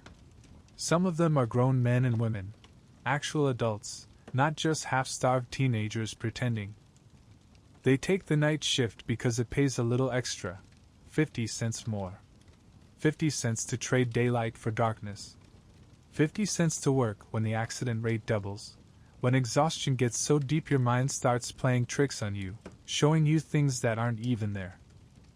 I glance at my replacement. A Polish boy, maybe 10 years old. He studies me closely, watching the rhythm of my hands, trying to memorize the motions. In 15 minutes, he'll slide into my place, and I'll finally, be able to leave. If I can just last that long. You know what I want? Marie blurts out suddenly. What? I ask. Ice cream? The randomness of it makes me actually turn to look at her. Ice cream? Yeah, she says softly. Had it once at Coney Island. My uncle took me before he died. Vanilla. Cold and sweet. Her voice trails off, drifting into the memory of one perfect moment in a life that has offered so few. What do you want? She asks me. I think about it. What do I want other than the obvious? Other than not being here? To see the ocean. I finally say. You've never seen it? Only from the ship, when we first came over. But not really. Not standing on a beach, not touching it. It's salty, she says. Yeah? And loud too, right? Like the machines, but better. Different. We fall quiet. Two kids, beaten and filthy, letting ourselves dream for a minute about ice cream and oceans while standing in the middle of hell. 6:20. The night shift supervisor arrives, Mr. Brennan. No relation to the boy who lost his arm this morning. Just another Irish name in a city overflowing with them. He and Harrison huddle near the office, talking in low voices. Probably about Roosevelt's visit. Probably about the Polish girl's accident. But not the human cost. Never that. Always the dollar cost. 6.25. Almost there. Almost free. My legs are trembling now, shaking so badly it feels like fever, except I'm not sick. Just broken down. Just exhaustion now, pure and total, pushing us past what any body is supposed to endure. The little Russian boy suddenly bends over and vomits, spilling what little he has inside him onto the floor. Nothing comes up except bile, and the scrap of bread they gave us at dinner break. His supervisor cuffs him on the head, not a hard blow, but sharp enough to sting. Clean it up. The boy doesn't know a word of English, but he doesn't need to. He understands the tone. So he kneels down and starts wiping the mess with his bare hands. Jesus. I grab a wad of waste cotton from my station and toss it his way, showing him how to blot it up. His eyes widen, like I've just saved his life. All I did was give him a lump of dirty cotton, but when you're 6 years old, covered in your own vomit, trapped in a factory where you can't even understand the language, garbage cotton feels like salvation. 6:30. The night shift is here. That's time! Kowalski bellows. Day shift out, night shift in. The relief is immediate, almost physical, like someone has just lifted a boulder off your shoulders. But there's no running for the door. We can't. Our bodies won't let us. Instead, we shuffle forward, moving like the dead, dragging ourselves toward freedom one slow step at a time. Marie walks beside me. Neither of us says a word. Talking would take too much energy. Ahead, the time clock waits, the beautiful, terrible time clock that marks the end of our day. One final punch. 6:31. 13 hours worked, minus the breaks, minus the fines, minus every trick Harrison can use to claw money back. If I'm lucky, I walk away with $3.70. 13 hours of childhood traded for $3.70. Outside, the cold January air slams into us like a baptism. Brutal, but cleansing. No cotton dust. No machine oil. Just New York, dirty, frozen, and somehow beautiful, if only because it isn't the factory. Stefan's limp is worse than ever. You sure you're not coming with me? I ask. Can't make it that far. He mutters. Then what? I start to say, when I hear it. Hey, Yeppy. Anthony. Of course. He's been waiting. We got business, he says. I'm too drained for this. Too tired to fight. Too tired to run. Too tired to even care. Anthony, please. Not tonight. You made me look stupid in there. You don't need my help for that. Wrong thing to say. His fist slams into my stomach, knocking the air from my lungs. I double over, choking for breath. But before he can swing again, Marie steps up. Stefan too, limping forward, and 2 other kids I don't even recognize. Touch him again, and we all jump you, Marie says flatly, like she's announcing the weather. Anthony scans the group. 5 against 1. Even he's not dumb enough to take those odds. This isn't over, he growls. Yeah, it is, Stefan cuts in. It's over because we're all too damn tired for this. Go home, Tony. Go home, get some sleep, and tomorrow we'll all go back to pretending we hate each other. But tonight, we're just trying to survive. Anthony looks at each of us in turn. And something shifts in his face. The fury fades, replaced by something else. Weariness. The same bone-deep exhaustion the rest of us carry. Without another word, he turns and walks away. Thanks, I mutter to the others. Marie shrugs. We look out for each other when we can. One by one, they drift off in different directions, different tenements, different hellholes waiting for them. I start down the street. Orchard is alive, even at this hour, or maybe because of it. Night shift workers heading in. Day shift workers dragging themselves out. The city that never sleeps, not out of choice, but because nobody here can afford to. My feet know the way home. Good thing too, because my head feels like it's barely keeping up. 4 blocks to walk, 4 flights of stairs to climb, and $4 a week to pay for the one room we squeeze into. Everything in my life seems to be 4, except the hours we work. Those stretch to 14. On the way, I pass a newsboy shouting about the evening paper. Roosevelt's on the front page, promising reform, swearing child labor has to end. His voice is sharp, determined. And me? I want to laugh, or maybe cry, or maybe do both, because sure, it has to end. But when? Next year? Next decade? After how many more boys like Timothy lose their arms to the machines? After how many Polish girls are crushed and mangled? After how many Russian kids throw up their breakfast on their very first day at the mill? Roosevelt says change is coming. Maybe he's right. But not tonight. Tonight, I'm going back to my corn husk mattress, back to a room packed with family, back to 5 hours of restless sleep before the cycle starts again. The tenement door is ahead, waiting. Home, if you can even call it that. I picture you instead, in your real bed, warm and safe, protected by laws we bled for. Rules written with the blood of children like Timothy Brennan and that Polish girl whose name I never even learned. So you're welcome.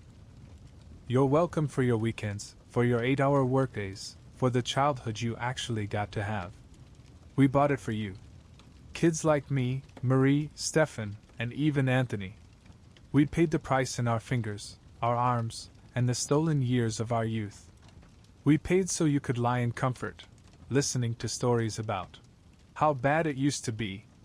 Stories that sound like the distant past to you, but for me it was today. January something, 1900.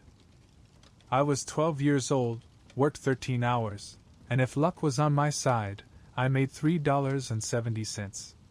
Now the door to my building is right there. 5 more minutes and I'll be inside, eating whatever Mom managed to stretch into dinner. Anna and Marco will already be flopped down on the mattress, half asleep. I'll try not to think about tomorrow, but I know the truth. Tomorrow will be the same, and the day after, and the one after that. Until something changes, or until I break. Whichever comes first. The hallway of our tenement is swallowed in darkness. No windows, no gas lamps, just heavy air, thick with the stench of too many bodies crammed into too little space. I make my way upstairs by instinct, tracing steps I know by memory, guided by sound more than sight. Mrs. O'Brien's baby wailing from the 2nd floor. Mr. Goldstein hacking his lungs out on the 3rd. The Kowalski kids screaming at each other on the 4th. My legs drag with every step. After 13 hours standing in the mill, each stair feels like a mountain to climb, a challenge I barely survive. At last I spot it, the door to our apartment, left cracked open. Ma always leaves it that way when I'm on shift. She says it's so I don't wake the little ones with my knocking, but I know better. She doesn't close it because she can't sleep until she hears me come home alive. "Yeppy, it's me, Ma," she whispers as I step inside, her voice dripping with relief that stings more than it soothes. The kerosene lamp flickers in the corner, casting everything in a sickly yellow glow that makes the room look older than it already is. Marco and Anna sit on the floor, bowls in their laps, chewing on what we call dinner, bread and a thin soup, more water than food, with tired cabbage leaves drifting around. If we're lucky, there's half a potato hiding at the bottom. "How was work?" Ma asks, just like she does every night. "Fine," I answer, just like I do every night. We both know it's a lie. She saw the stains on my clothes this morning, dried blood that wasn't all mine. She'll see new ones tomorrow. But we play along with the game, because pretending is easier than admitting the truth. Anna springs up and wraps her skinny arms around my waist. "Joey, did you bring candy?" she asks with that hopeful spark that cuts me to the bone. I'd promised her this morning, but that feels like it was years ago, another life. Not tonight, Piccolola. Maybe tomorrow. She doesn't pout. Doesn't beg. At just 7 years old, she already knows not to expect too much. That's what poverty does. It teaches you not to hope too hard. I sit down at the rough little table, and Ma slides a bowl in front of me. The soup is watery and plain, but it's hot. And right now, that's enough. After 13 hours with nothing in my stomach but a scrap of bread, even this watery soup tastes like heaven. Papa? I ask quietly. Working late, Ma replies. An extra shift down at the docks. That means he got picked for night labor, which means maybe an extra $1 in his pocket. Maybe that $1 buys us a bit of meat for Sunday dinner. Or maybe it disappears into the landlord's hands for back rent. Or into the pharmacist's till if someone gets sick again. Around here, maybe, is all we ever have. Stefan's hurt, I tell her, lowering my voice. His foot's bad. She nods slowly. I'll make a poultice. You can bring it to him. Her hands pause, though, when I add, his building's in 5 points. We both know what that means. 5 points after dark isn't a place you go unless you're looking for trouble. But she studies my face, searching. How bad? She asks. Real bad, I admit. With a heavy sigh, she rises and begins pulling dried herbs from the shelf. Plants she carried from Italy years ago, things she grows in tin cans on the fire escape whenever she can. Old country medicine. Sometimes it works, sometimes it doesn't. But it's all we've got. There was an accident today, I add quietly. A girl got her arm caught in the machinery. Mangled it something awful. Ma crosses herself. She survive? Yeah. But she won't be working anymore. And her family? I shrug, because what else is there to say? That's the question that hangs over all of us. What happens to families when the worker can't work? Marco looks up from his bowl, his eyes wide. When do I start working? He asks. He's only 9, but the question isn't if, it's when. Not yet, Ma says firmly, her voice sharper than usual. You stay in school. But Joey works. We need the money. You stay in school. She repeats, more command than comfort. But the 3 of us know the truth. Maybe another year, maybe 2 at best, and Marco will be in the mills too, standing where I stand, bleeding where I bleed. Just then, a knock rattles softly at the door, hesitant, almost apologetic. Ma opens it, and there stands the new family from down the hall. Russians, fresh off the boat. The mother cradles a baby that won't stop crying, its tiny face red and desperate. The Russian woman murmurs something I can't understand, then struggles through in broken English. Please, baby sick. You have medicine? Ma doesn't hesitate. She takes a handful of her herbs, shows the woman how to steep them into a tea, and gives her enough to last 3 days. That's half of what we have left, but Ma doesn't mention it. The woman tries to pay, holding out 2 pennies like they're gold. Ma shakes her head. No. We help each other. The woman's eyes well up, and then she's crying over 2 pennies worth of dried leaves. When the door finally closes, I turn to Ma. What if we need those herbs? Then someone will help us, she says simply. Who? I press. She doesn't answer, because we both know the truth. Maybe no one. But you'd give anyway. Because if you stop noticing other people's suffering, if you stop caring, then you lose something more important than food or medicine. You lose your humanity. And in a place like this, that's the one thing they can't strip from you, though God knows they try. Anna tugs at my sleeve, breaking the silence. Joey, tell us a story. I'm tired, Anna. Please. About Italy. Italy. I barely remember it. We left when I was 9. But I remember enough. The sun that actually felt warm, the smell of real food cooking, the sound of people laughing because they wanted to, not because they had to. All right. One story. I tell them about the lemon trees behind our house. How you could reach up and pluck the fruit straight off the branch. How the air was heavy with citrus, sweet and sharp at the same time. How Nona would make lemonade so sugary your teeth ached after one sip. It's mostly lies. We were poor there too. The lemons were hard and sour, and Nona had already passed before we left. But Anna and Marco don't need the truth tonight. They need something beautiful to dream about while they drift off on corn husk mattresses in a tenement that reeks of piss and desperation. Why did we leave? Marco asks, his voice soft but sharp. The real answer? Because we were starving. Because the landowners squeezed every drop out of us until there was nothing left. Because America whispered promises of something better. But I don't tell him that. Instead, I say, for opportunity. Marco's eyes drift around our one cramped room. He sees the frost clinging to the inside of the window, the chamber pot sitting in the corner, our parents' faces lined with exhaustion. This is opportunity? He asks.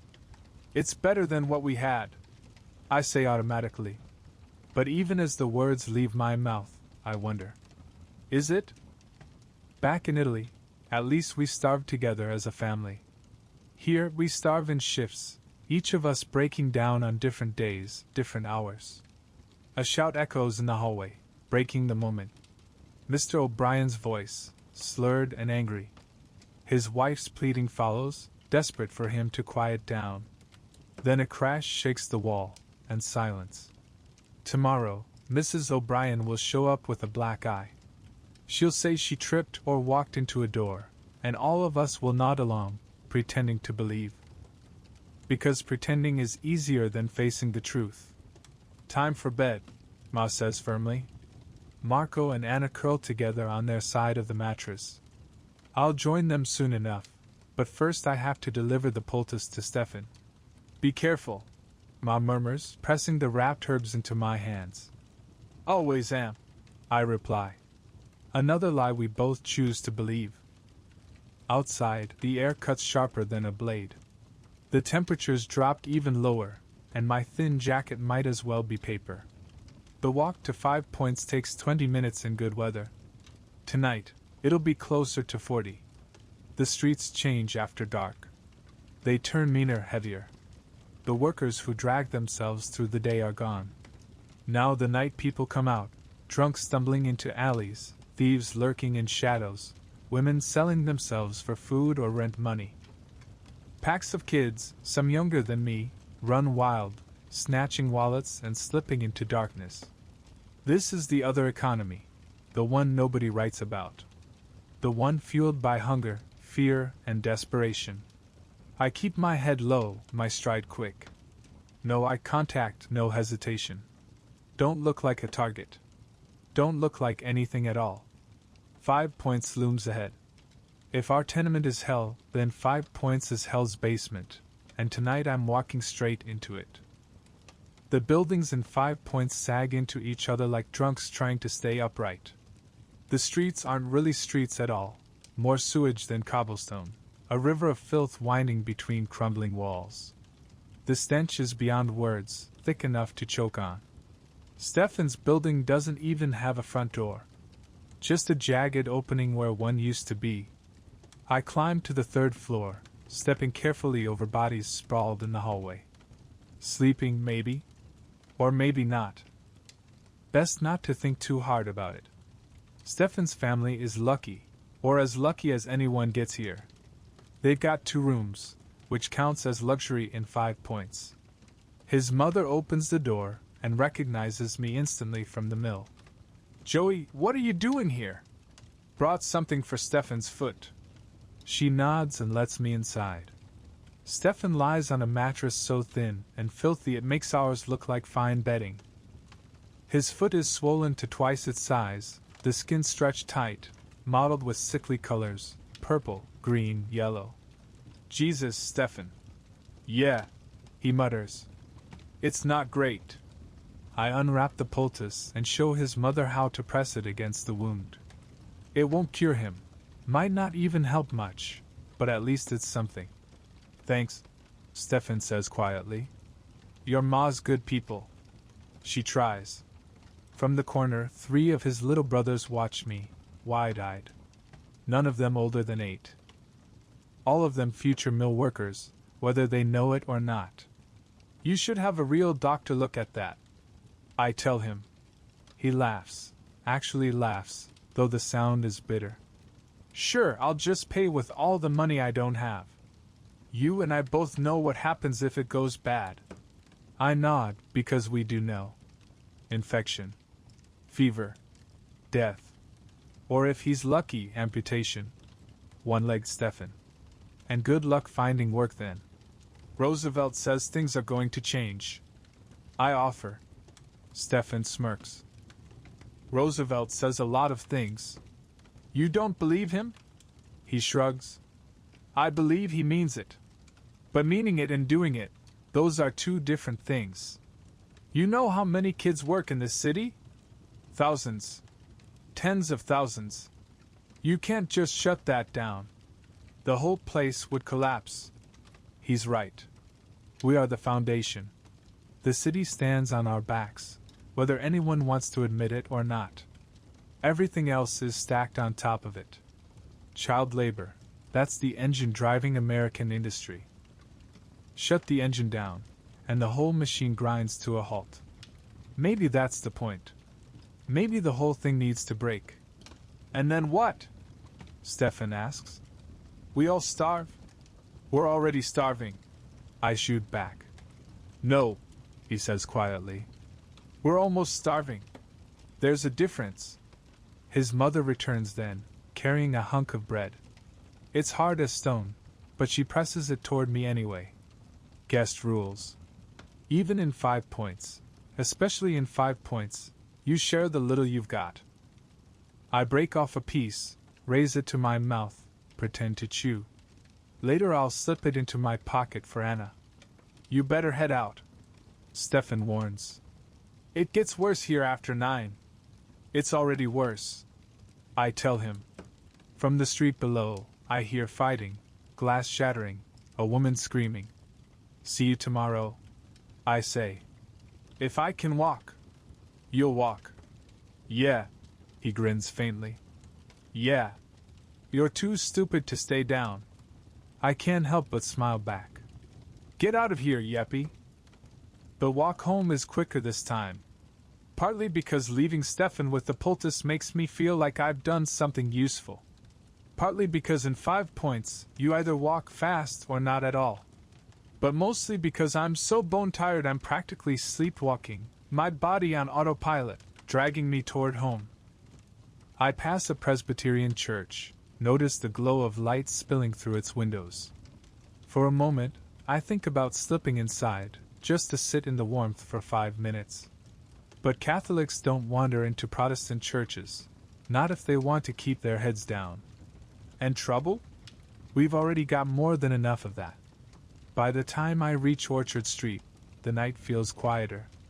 Most people are asleep, saving what little strength they have for tomorrow's shift. The endless cycle, spinning on. Our building sits in darkness, except for a single flicker of light on the 3rd floor. Mrs. Goldstein is awake again, rocking her sick baby through the night. That baby upstairs, the one with the wet, rattling cough, it isn't going to survive. We all know it. Mrs. Goldstein knows it too, deep down. But she keeps trying anyway, humming lullabies, rocking her child as if she can sing death back out the door. Fighting the inevitable with nothing but love and desperation. I climb the stairs. 4th floor. Our door. Inside, the room is hushed. Everyone's asleep. Ma has left the lamp burning low for me, but I blow it out. I don't need light. I know every inch of this place by memory. The cracks in the floor, the wobble in the table, the smell of too many bodies breathing the same air. I pull off my boots. My socks are more holes than cloth, barely holding together. My feet are pale and wrinkled, as if I'd been standing in water all day. But it isn't water. It's sweat. 13 hours of sweat. The corn husk mattress crackles beneath me as I lie down. Marco stirs, rolling over and dragging the thin blanket with him. Anna mumbles something about lemons in her sleep, chasing dreams I planted earlier. I stare into the dark. Can't see the ceiling, but I know it anyway. The cracks that split like spiderwebs, the stains from old leaks, the spots where plaster crumbles away. In 5 hours, the whistle will shriek. In 5 hours, I'll drag myself back to the mill. In 5 hours, another piece of my childhood will be swallowed by the machines. But for now, for these 5 fragile hours, I'm just a 12-year-old boy lying between his brother and sister, in a room too small, in a building falling apart, in a city that doesn't care whether I live or die. This is the American Dream, 1900 edition. This is what built the richest country in the world. This is what progress looks like from the bottom. And tomorrow, we'll do it again. Not because we want to. Not because we choose to. But because we have no choice. Because our families need food. Because the machines are always hungry, and we're the only thing they eat. Still, someday it has to change. Someday it will. Roosevelt promised. And if promises aren't enough, then Timothy Brennan's missing hand demands it. The Polish girl's mangled arm insists on it. The blood we've given insists on it. All of us, every child bent over a machine, every kid in the mills, we're writing the future with our blood, our sweat, and our exhaustion. Someday, people will read what we wrote. Someday, they'll understand what it cost. But not tonight. Tonight I'm just tired. So tired I can't even finish the thought. The darkness swallows me, deep and dreamless. Through the thin walls, through the fading night, I barely catch it, the faint toll of a church bell. Midnight. 5 hours until the whistle. 5 hours until tomorrow. 5 hours of peace. Then the whistle. That goddamn whistle. 5 a.m. again. Your eyes don't want to open. Your body refuses to move. Everything aches in ways you didn't know were possible. Your hands have curled into claws that won't unbend. Your feet feel like they've been smashed with hammers. And your back, your 12-year-old back, already groans like an old man's. Marco's foot digs into your ribs. Anna's hair is stuck in your mouth. The corn husk mattress beneath you has flattened into nothing, just a thin barrier of brittle stalks between you and splintering boards. Yeppy. Ma's voice, soft but weary. She's been up for an hour already, trying to turn nothing into breakfast. You sit up. The room is icy, your breath puffing white in the weak lamplight. January doesn't care that you're poor. January doesn't care about anything. It just keeps being January. Same clothes as yesterday. They're stiff with dried sweat, crusted with cotton dust, reeking of the mill, machine oil and desperation ground into every fiber. But they're all you've got. So on they go. Your hands, Jesus, your hands. They're worse than yesterday. The cuts have closed into scabs, but the scabs keep splitting open, leaking fresh blood. Your fingers are so stiff it feels like someone swapped them out for wood. You flex, stretch, work them slowly, trying to coax some movement back. You'll need these hands for another 13 hours.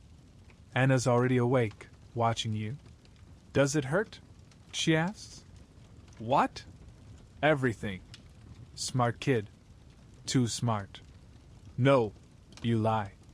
You get used to it. Her eyes flick down to your bleeding hands, your hunched back, the way you wince while forcing your boots on. I don't want to get used to it. She whispers. Neither did you. Neither did any of us. But want and get are two different words, spoken in two different languages. Ma presses breakfast into your hands. Same as always, bread so hard it could break teeth, bitter fake coffee. But today there's something else. A thin slice of cheese. Ma, we can't afford. Eat. So you eat. And the cheese tastes like heaven. Like a memory from the world before the mill. A world where food was more than survival. where flavor meant something. Papa sits at the table. Must have stumbled in some time during the night. He looks less like a man than a body propped up in clothes. Dead, but still moving. How are the docs? You ask? He doesn't answer. Just stares into his cup. His hands shake, not from cold, but from exhaustion so deep it's rewired his nerves. This is the end point for all of us, working until we're no longer people. Until we're just meat that moves. The walk to the mill is the same but different. Same streets, same faces, same destination. But one thing is missing. Stefan. His foot finally won. Marie's moving slower than yesterday. The Polish girl with the ruined arm isn't here at all. And her mother, she's walking alone now. Tommy Flanagan slips in beside me on the street. You hear? He asks. Hear what? They're talking strike. They're always talking strike. No. For real this time. The adults had a meeting. When? Last night. After shift. Down at Donnie's. Donnie's, a smoky Irish bar, where serious talk happens. If the adults are meeting there, it's not just gossip. What are they asking for? I press. 10-hour days. Safety equipment. Pay for injuries. I almost laugh. They might as well ask for the moon. The company will never. I know, Tommy cuts in. But they're going to do it anyway. When? Don't know. Soon. A strike. The word hangs between us, heavy. It'll never work. The company will just bring in replacements. Scabs, maybe kids younger than us, maybe immigrants fresh off the boat who don't know better. And the ones who strike? Fired. Blacklisted. Their families left to starve. And yet, the thought of it. The idea of everyone stopping at once, of saying no more, of shutting the machines down until silence fills the mill. It's terrifying. And beautiful. When we reach the mill, there's already a crowd gathered outside. Not the usual shuffle of bodies. Something's happening. Harrison stands above them, waving a piece of paper like a weapon. New rules, he bellows. By order of management. The crowd stills. Due to recent disruptions and outside agitation, the following policies are now in effect. He reads each line with relish. 1. Any worker caught discussing labor organization will be immediately terminated. 2. Any worker who participates in a work stoppage will be terminated and prosecuted. 3. Production quotas are hereby increased by 10% to offset recent losses. A ripple of sound runs through the crowd. Low, angry, dangerous. But quiet. Angry and afraid, both at once. Harrison clears his throat and carries on. We've learned that a few among you have been stirring up dangerous, rebellious talk. Those people are no longer welcome here. He unrolls a slip of paper and begins to read off names. Most of them Irish, well-known union men, agitators, the ones bold enough to suggest children shouldn't be forced into 14-hour shifts. That's all he says. Then he waves us back to work. We shuffle inside, quieter than usual, because the message couldn't be clearer. Keep your mouth shut and keep working, or else your family goes hungry. Near the time clock, a fresh sign has been nailed up. A grateful worker is a happy worker. Marie notices it and spits right on the floor. Grateful for what? She mutters. For the privilege of dying by inches? I whisper for her to be careful. Eyes are everywhere today, more supervisors than normal prowling the aisles, straining their ears, waiting for someone foolish enough to slip up. I punch the clock, 5:31 again. Always 5:31. Always that 1 penny stripped away before I've even touched a bobbin. And the machines are already waiting, the bobbins waiting, the cotton waiting, endlessly hungry, endlessly demanding. But something feels different this morning. At the station where the Polish girl mangled her arm yesterday, a replacement stands, just a child, no more than 8, far too young to be legal. Her terror is obvious. The way she clutches herself tight, the way she jolts each time the gears shriek and groan, it's written all over her. And that's the cruelest part of this place. It doesn't only tear at your body, it rips apart the part of you that believes the world is fair, that adults look out for children, that work can have dignity. The hours drag on, slow and heavy, everyone stiff with tension. We're all waiting for something, maybe the strike to break out, maybe another bloody accident, maybe even Roosevelt to come striding back through those doors. But nothing happens. Nothing at all. Just work. Nothing but the machines pounding out their endless rhythm. Around 7 o'clock, Anthony drifts over, not with his usual edge, but different somehow. Softer. "Hey," he mutters. "What do you want?" I ask, expecting trouble. "Nothing. Just my brother." He hesitates. "He signed up for the military." "Yeah?" "Headed to the Philippines." "I'm sorry," I say. Anthony shrugs. "At least he's out of here." And he's right. As twisted as it sounds, maybe war really is better than this. At least in war you stand a chance of dying a hero. Here, you just die worn out and forgotten. "Why are you telling me this?" I press. He shakes his head. "Don't know. Just figured, we're all stuck in the same mess. Might as well not make it worse." Is that his version of an apology? A crooked, broken way of saying he doesn't want to fight anymore? "Yeah," I say quietly. "Okay." He nods once and slips back to his station. We're not friends, probably never will be, but we're not enemies either. Just two kids chewed up by the same machine, doing whatever we can to keep going. 8 o'clock comes, and suddenly Marie crumples. Not stumbling, completely collapsing. She hits the floor hard, and everything halts. Even Kowalski freezes mid-step. She's still conscious, but too weak to rise. Yesterday's blood loss, the exhaustion, the hunger, it all finally breaks through. Two women rush to lift her, and she starts to cry. Not from pain, but from humiliation, from the crushing fear that falling behind might mean losing her job altogether. "I'm fine," she keeps whispering. "I'm fine. I'm okay." But none of us believe it. We see the truth written across her face. Then Kowalski makes a call that stuns us all. "Take her to the break room." 15 minutes, then back on the floor. Mercy from Kowalski? Hardly. It's not kindness, it's efficiency. Training a replacement wastes time and money. Giving Marie a short rest is simply cheaper.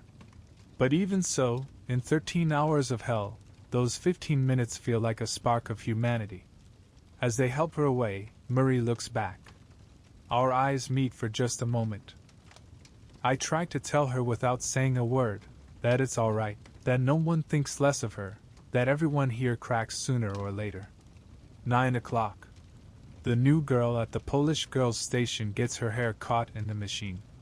Not a serious snag, just a small tangle, but panic seizes her. She starts yanking at it, only making things worse. Before I even think, I'm leaving my post, rushing to her side.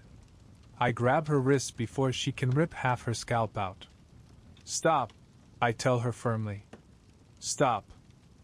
She doesn't know English, but she knows my voice, my urgency. She freezes. I untangle the strands gently, carefully working them free. Maybe 30 seconds pass, but that's 30 seconds I'm away from my station. And 30 seconds means lost pay. "Back to work, Joseph," I hear. "That'll cost me 2 pennies, maybe 3. But the girl keeps her hair, and her scalp, so to me it's worth every cent." She stares at me with wide, trembling eyes and murmurs something in Polish. I can't understand the words, but the meaning is clear enough. "Thank you for treating me like a person." The morning drags on, each minute stretching into an hour, each hour dragging like a year. Cotton dust hangs heavy in the air. Heat presses down. The machines scream endlessly. This isn't life, it's eternity. It's hell. And they dare to call it progress. By 10 o'clock break, Marie is back at her post. She's pale, swaying a little, but she's standing. I slip her the bread I saved from this morning. Eat, Joey. Eat. She obeys, nibbling small bites, trying to make them last. Her voice is faint when she speaks. I'm not going to make it. Yes, you are, I whisper back.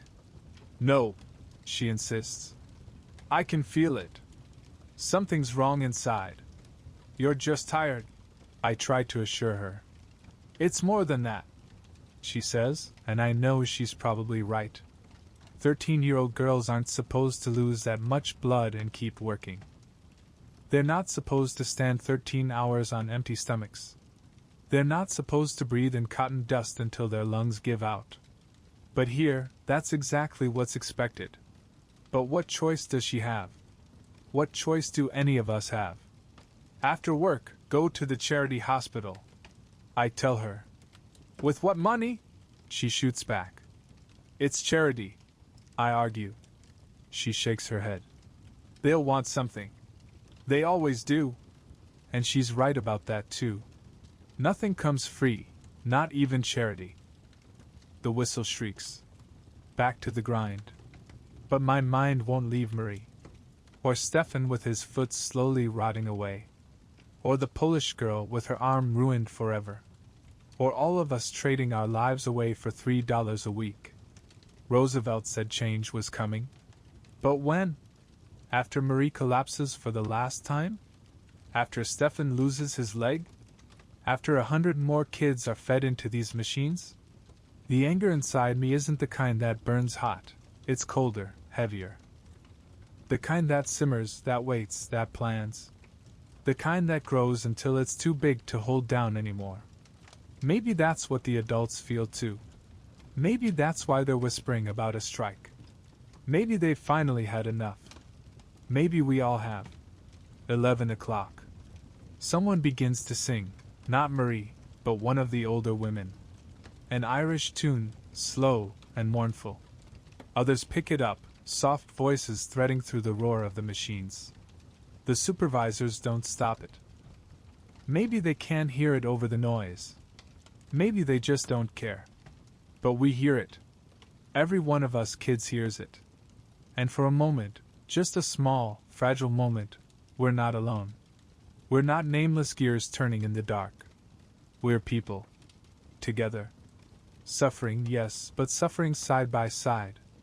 The song fades, the machines thunder on, but something lingers in the air. A spark. A fragile thread of belief that maybe, just maybe, we're stronger than they think. The noon whistle blows. 20 minutes to remember we're human. Outside, the air bites cold, but it feels clean, alive, real. Small groups huddle together, whispering low. And in those whispers, the word spreads. Tomorrow. The strike is tomorrow. You gonna join? Tommy asks me. I'm 12, I say flatly. Nobody cares what I do. They care if you work, or if you don't, he fires back. And he's right. In this place, every hand matters, even hands that should still be holding schoolbooks instead of bobbins. My family needs the money, I argue. All our families need the money. That's why we're here, he says. And if we walk out and get fired, then what? Then maybe something changes, I mutter. Or maybe we starve. He shoots back. We're already starving, Joey, he says, voice low. Just slowly.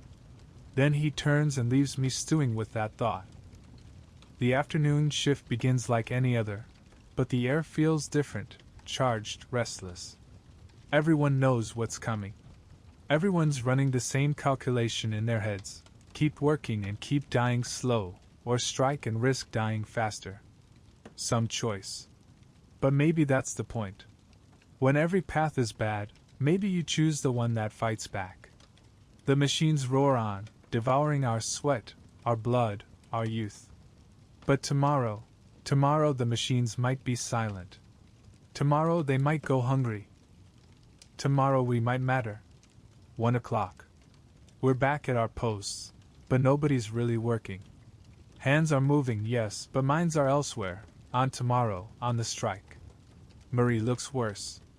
I can see it in the way she moves, like she's wading through deep water, each step heavier than the last. You should go home, I whisper. And eat what? Pay rent with what? She replies. The same trap. Always the same trap. The new Polish girl, the one whose hair I freed earlier, keeps glancing my way. Finally, she gathers the courage to approach. She presses something into my hand, wrapped in cloth. Bread. With butter. Real butter. I try to hand it back, but she insists, pushing it toward me. She points at herself, then at her hair, then at me. No words, but the message is clear. Thank you. Thank you for treating me like a person.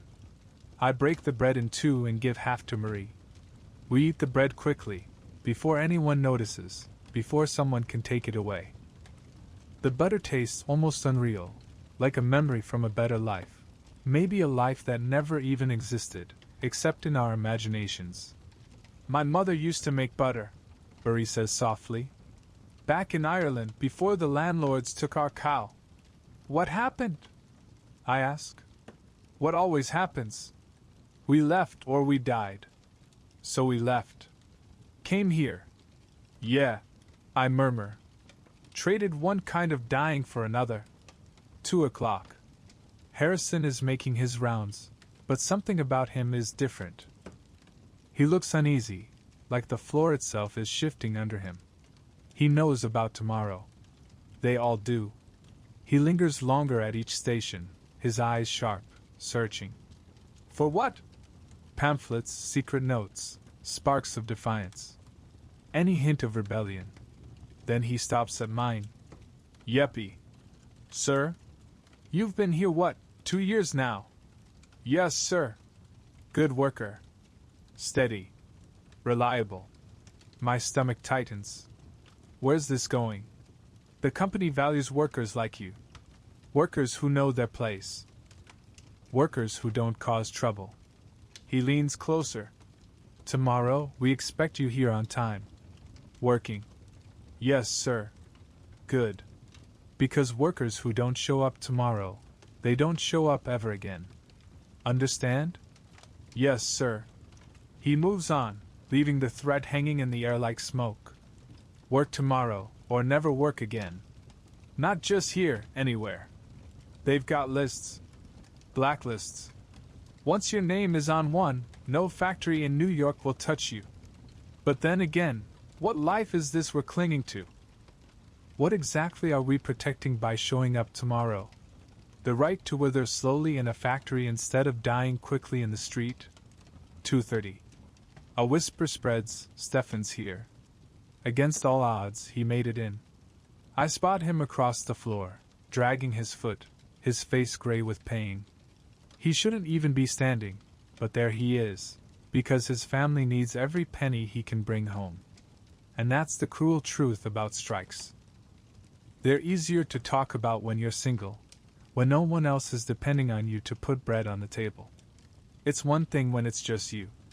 But when you've got 3 little brothers at home, when your mother is depending on your $3 to keep everyone alive, how do you make that choice? 3 o'clock. A man steps onto the factory floor. He's not a supervisor, not one of us. He's dressed sharp, in a suit, carrying a stack of papers. He heads straight to the main office. 5 minutes later, he reappears with Harrison at his side. They walk together, pointing at different workers, scribbling notes. Who's that? I whisper to Tommy. Pinkerton, he mutters back. Strikebreaker. Pinkertons, private police for hire.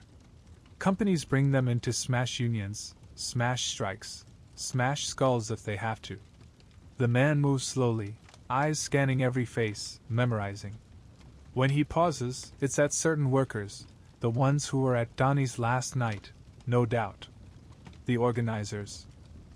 It's not subtle. This is intimidation, plain and sharp. A message: we know who you are. We know where you live. We know where your kids go to school. Strike, and we'll ruin you. 3:30. Marie collapses again. But this time, she doesn't get back up. She's still breathing, but she's unresponsive, her face drained of every bit of color. There's blood staining her skirt, more than yesterday. Get her out of here! Harrison barks. But nobody moves. We just stand there, staring at Marie lying on the filthy floor. 13 years old, dying for $4 a week. I said get her out, he snaps. Finally, two women kneel, lift her gently. She's so light, like carrying a bird. As if the only thing holding her together all this time was sheer will. And now even that is gone. They carry her toward the door. Where are you taking her? I shout. Charity Hospital, one of the women answers. I'm going with. I start. No, you're not. Harrison cuts me off, his voice sharp as a whip. You leave, you're fired. I watch Marie being carried away. Then I look at Harrison. Then at my station. $3.70. That's what my family needs. That's what stands between us and the street. So I go back to my post. And in that moment, I feel like a coward. Maybe we all are. Standing here, watching a 13-year-old girl hauled out, maybe to die. And what do? We keep working. The machines don't care about Marie. The cotton doesn't care. America doesn't care. 4 o'clock. 3 more endless hours. But I can't keep doing it. Can't stand here pretending life is normal when Marie's bleeding out somewhere. Stefan can barely stand, and the Polish girl's arm is probably rotting from infection.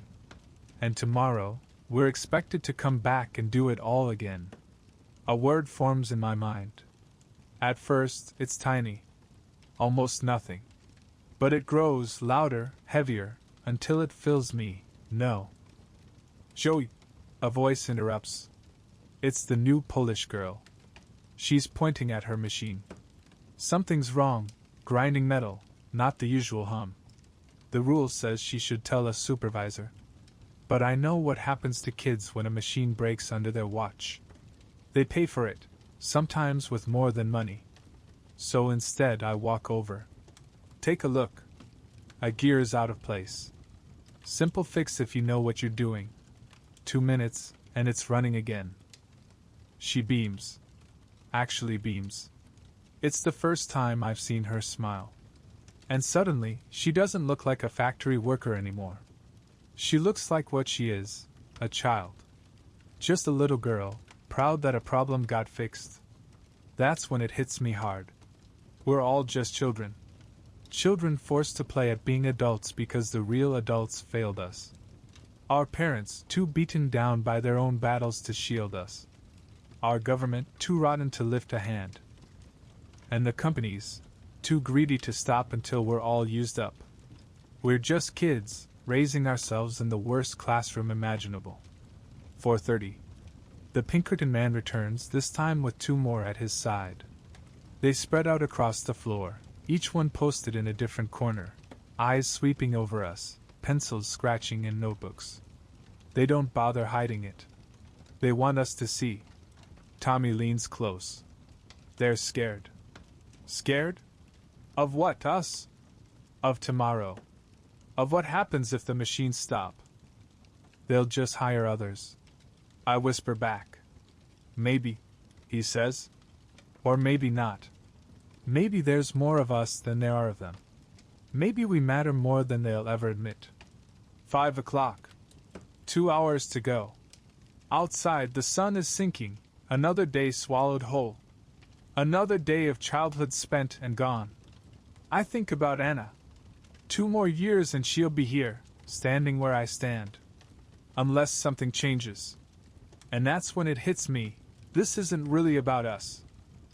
We're already gone, already chewed up by the machines.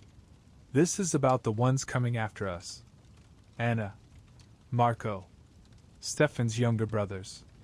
The Polish girl's little sisters, if she has any. Maybe we can't save ourselves. But maybe we can save them. And maybe that's enough to risk everything. 5:30.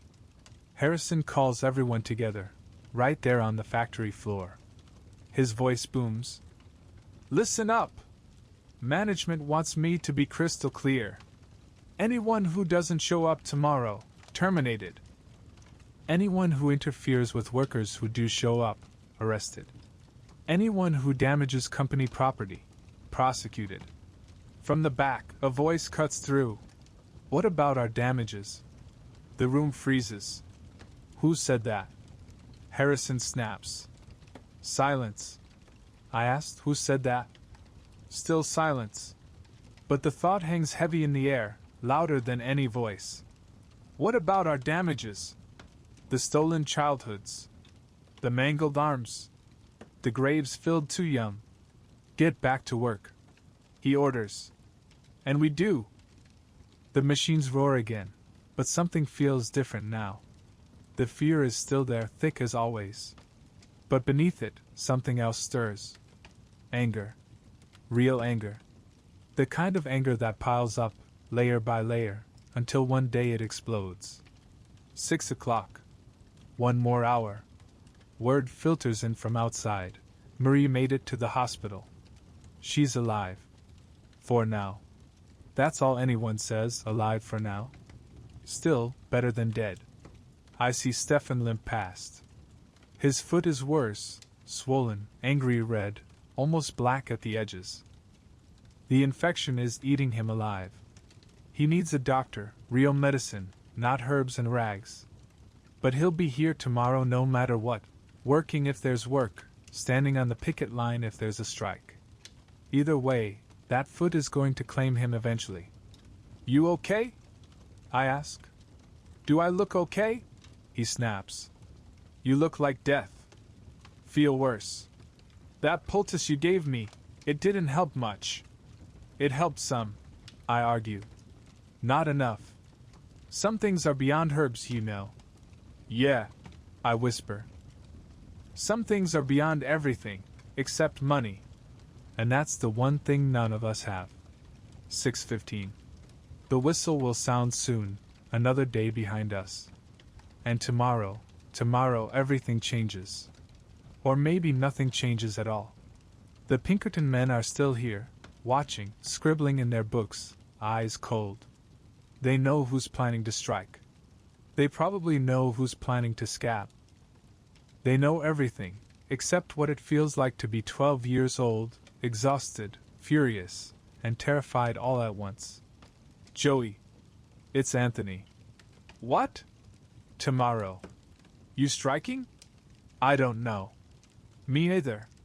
We stand side by side, two kids who were at each other's throats yesterday, now bound together by the same uncertainty. My old man says striking's stupid, Anthony mutters. Says we should be grateful for work. Yeah, but he doesn't work here. I tell him. Doesn't see what we see? What do we see? He gestures around us, to the bloodstains on the floor, to the children bent like old men, to the machines that never stop devouring. This, he says simply. 6:30. The whistle shrieks. Days shift out, night shift in. But for once, nobody rushes for the door. We drift out slowly, not rushing like usual. Everyone glances at one another, the unspoken truth heavy in the air. Tomorrow, some of us won't come back. Some will walk out to strike, others will stay and be branded scabs. Either way, friendships will snap, bonds will splinter. Outside, the night air feels different. The cold cuts sharper, like it carries change on its breath. Feels like an ending, though we don't yet know what kind. Clusters form on the street, small knots of workers huddled close, voices low, weighing final decisions. Tommy finds me. You in? He asks. I don't know. It's simple, he says. Either you stand with us or against us. It's not simple. I've got family. So do we all. Then you know why it's not simple. I tell him. He studies me hard, really looking at me for once. Finally, he nods. You're right. It's not simple. But sometimes the complicated choice is still the right one. Then he turns and joins a cluster of older workers, mostly Irish, men who've already lost too much, with little left for the mill to take. I walk home alone for once. No Stefan limping beside me. No Marie leaning on my arm. Just me, my thoughts, and the weight of tomorrow pressing heavier with each step. The streets are crowded, the endless exchange. Night workers dragging themselves in, day workers shuffling out. Always moving, always grinding. The newsboy is shouting as I pass. Roosevelt condemns child labor. Demands congressional action. His voice cracks with excitement. Congressional action. I almost laugh. By the time Congress does anything, I'll be old, if I even live long enough to get old. At my building, I pause on the street. Look up at our window, see the lamp glowing faintly. Ma's waiting. Always waiting. Inside, I climb the stairs slowly, each step like a drumbeat. And somewhere between the first step and the last, I make my choice. Not for me. Not even for Ma or Papa. For Anna. For every Anna who deserves more than 13 hours a day in a mill. Tomorrow I'm striking. Inside our apartment, nothing has changed. Ma's bent over the stove, cooking. Papa sits slumped, hollow-eyed from exhaustion. The same as always. Marco and Anna are in the corner, busy with whatever children do when they still get to be children. How was work? Ma asks, not looking up from the pot. Marie's in the hospital, I say. Her hand freezes mid-stir. What happened? She collapsed. Lost too much blood. Ma closes her eyes, crosses herself, whispers a quick prayer. There's going to be a strike, I add quietly. Tomorrow. Papa looks up, really looks at me for the first time in days. You're not joining, he says flatly. Papa, you're not. We need the money. We need things to change. Change doesn't feed your sister. He snaps back. Anna's watching us now, wide-eyed, soaking it all in. Learning that even adults argue, even adults don't always have an answer. If I don't strike, I say slowly, Anna will be in that mill in 2 years. Maybe less. And if you do strike, Papa counters, she'll be in the poorhouse next week. And he's right. Ma's right too. That's the trap. Every path leads to suffering, just a different kind of suffering. Dinner is quiet. The soup's thinner than usual, the bread harder, but it's food. And more than that, we're together. Tomorrow, we might not be. Afterwards, I sit with Anna and Marco. I tell them stories about Italy, about lemon trees heavy with fruit, warm sunlight, grandmothers who lived past 40. Will we ever go back? Anna asks. No, I tell her. Will things get better here? She presses. I want to lie. I want to tell her yes, of course. That America is a place where dreams come true. But the words don't come. I don't know, I say instead. Maybe, if we fight for it. Fighting is bad, Marco insists. Sometimes, I admit. But sometimes, not fighting is worse. They don't really understand. Not yet. They're still too young. But one day they will. Someday, Anna and Marco will face their own impossible choices. But not yet. Later, lying on our scratchy corn husk mattress, I stare at the cracked ceiling above me. Tomorrow, I'll stand outside that mill and refuse to go in. Tomorrow, I'll risk everything for the chance, just the chance, at something better. Am I brave? Or just a fool? Maybe both. Maybe at 12 years old, those words mean the same thing. When you're angry, when you're exhausted, when you're tired of watching your friends get broken or buried. The church bells toll midnight. 5 hours until the whistle calls us back. But I won't answer. Not tomorrow. Tomorrow the machines will be hungry, but I won't feed them. Tomorrow I'll stand with Tommy, with Stefan, with every kid and adult who's finally had enough. Tomorrow, we'll find out if our lives mean anything. And if we don't, if they crush us, blacklist us, starve us out, then at least we tried. At least we raised our voices.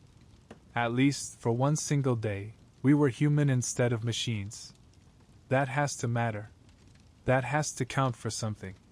The darkness around me feels different tonight. Not the harsh, smothering dark of grief, but something gentler. The darkness of rest. The darkness of release. For the first time in too long, I let myself stop. I closed my eyes. Tomorrow will come, with its choices and consequences, its pain and possibilities. But tonight I'm only 12. Just a tired boy, scared and stubborn, but holding on to hope. And you, in your bed, in your time, you sleep too. Safe. Warm. Protected by laws written in the blood of children like me. You're welcome.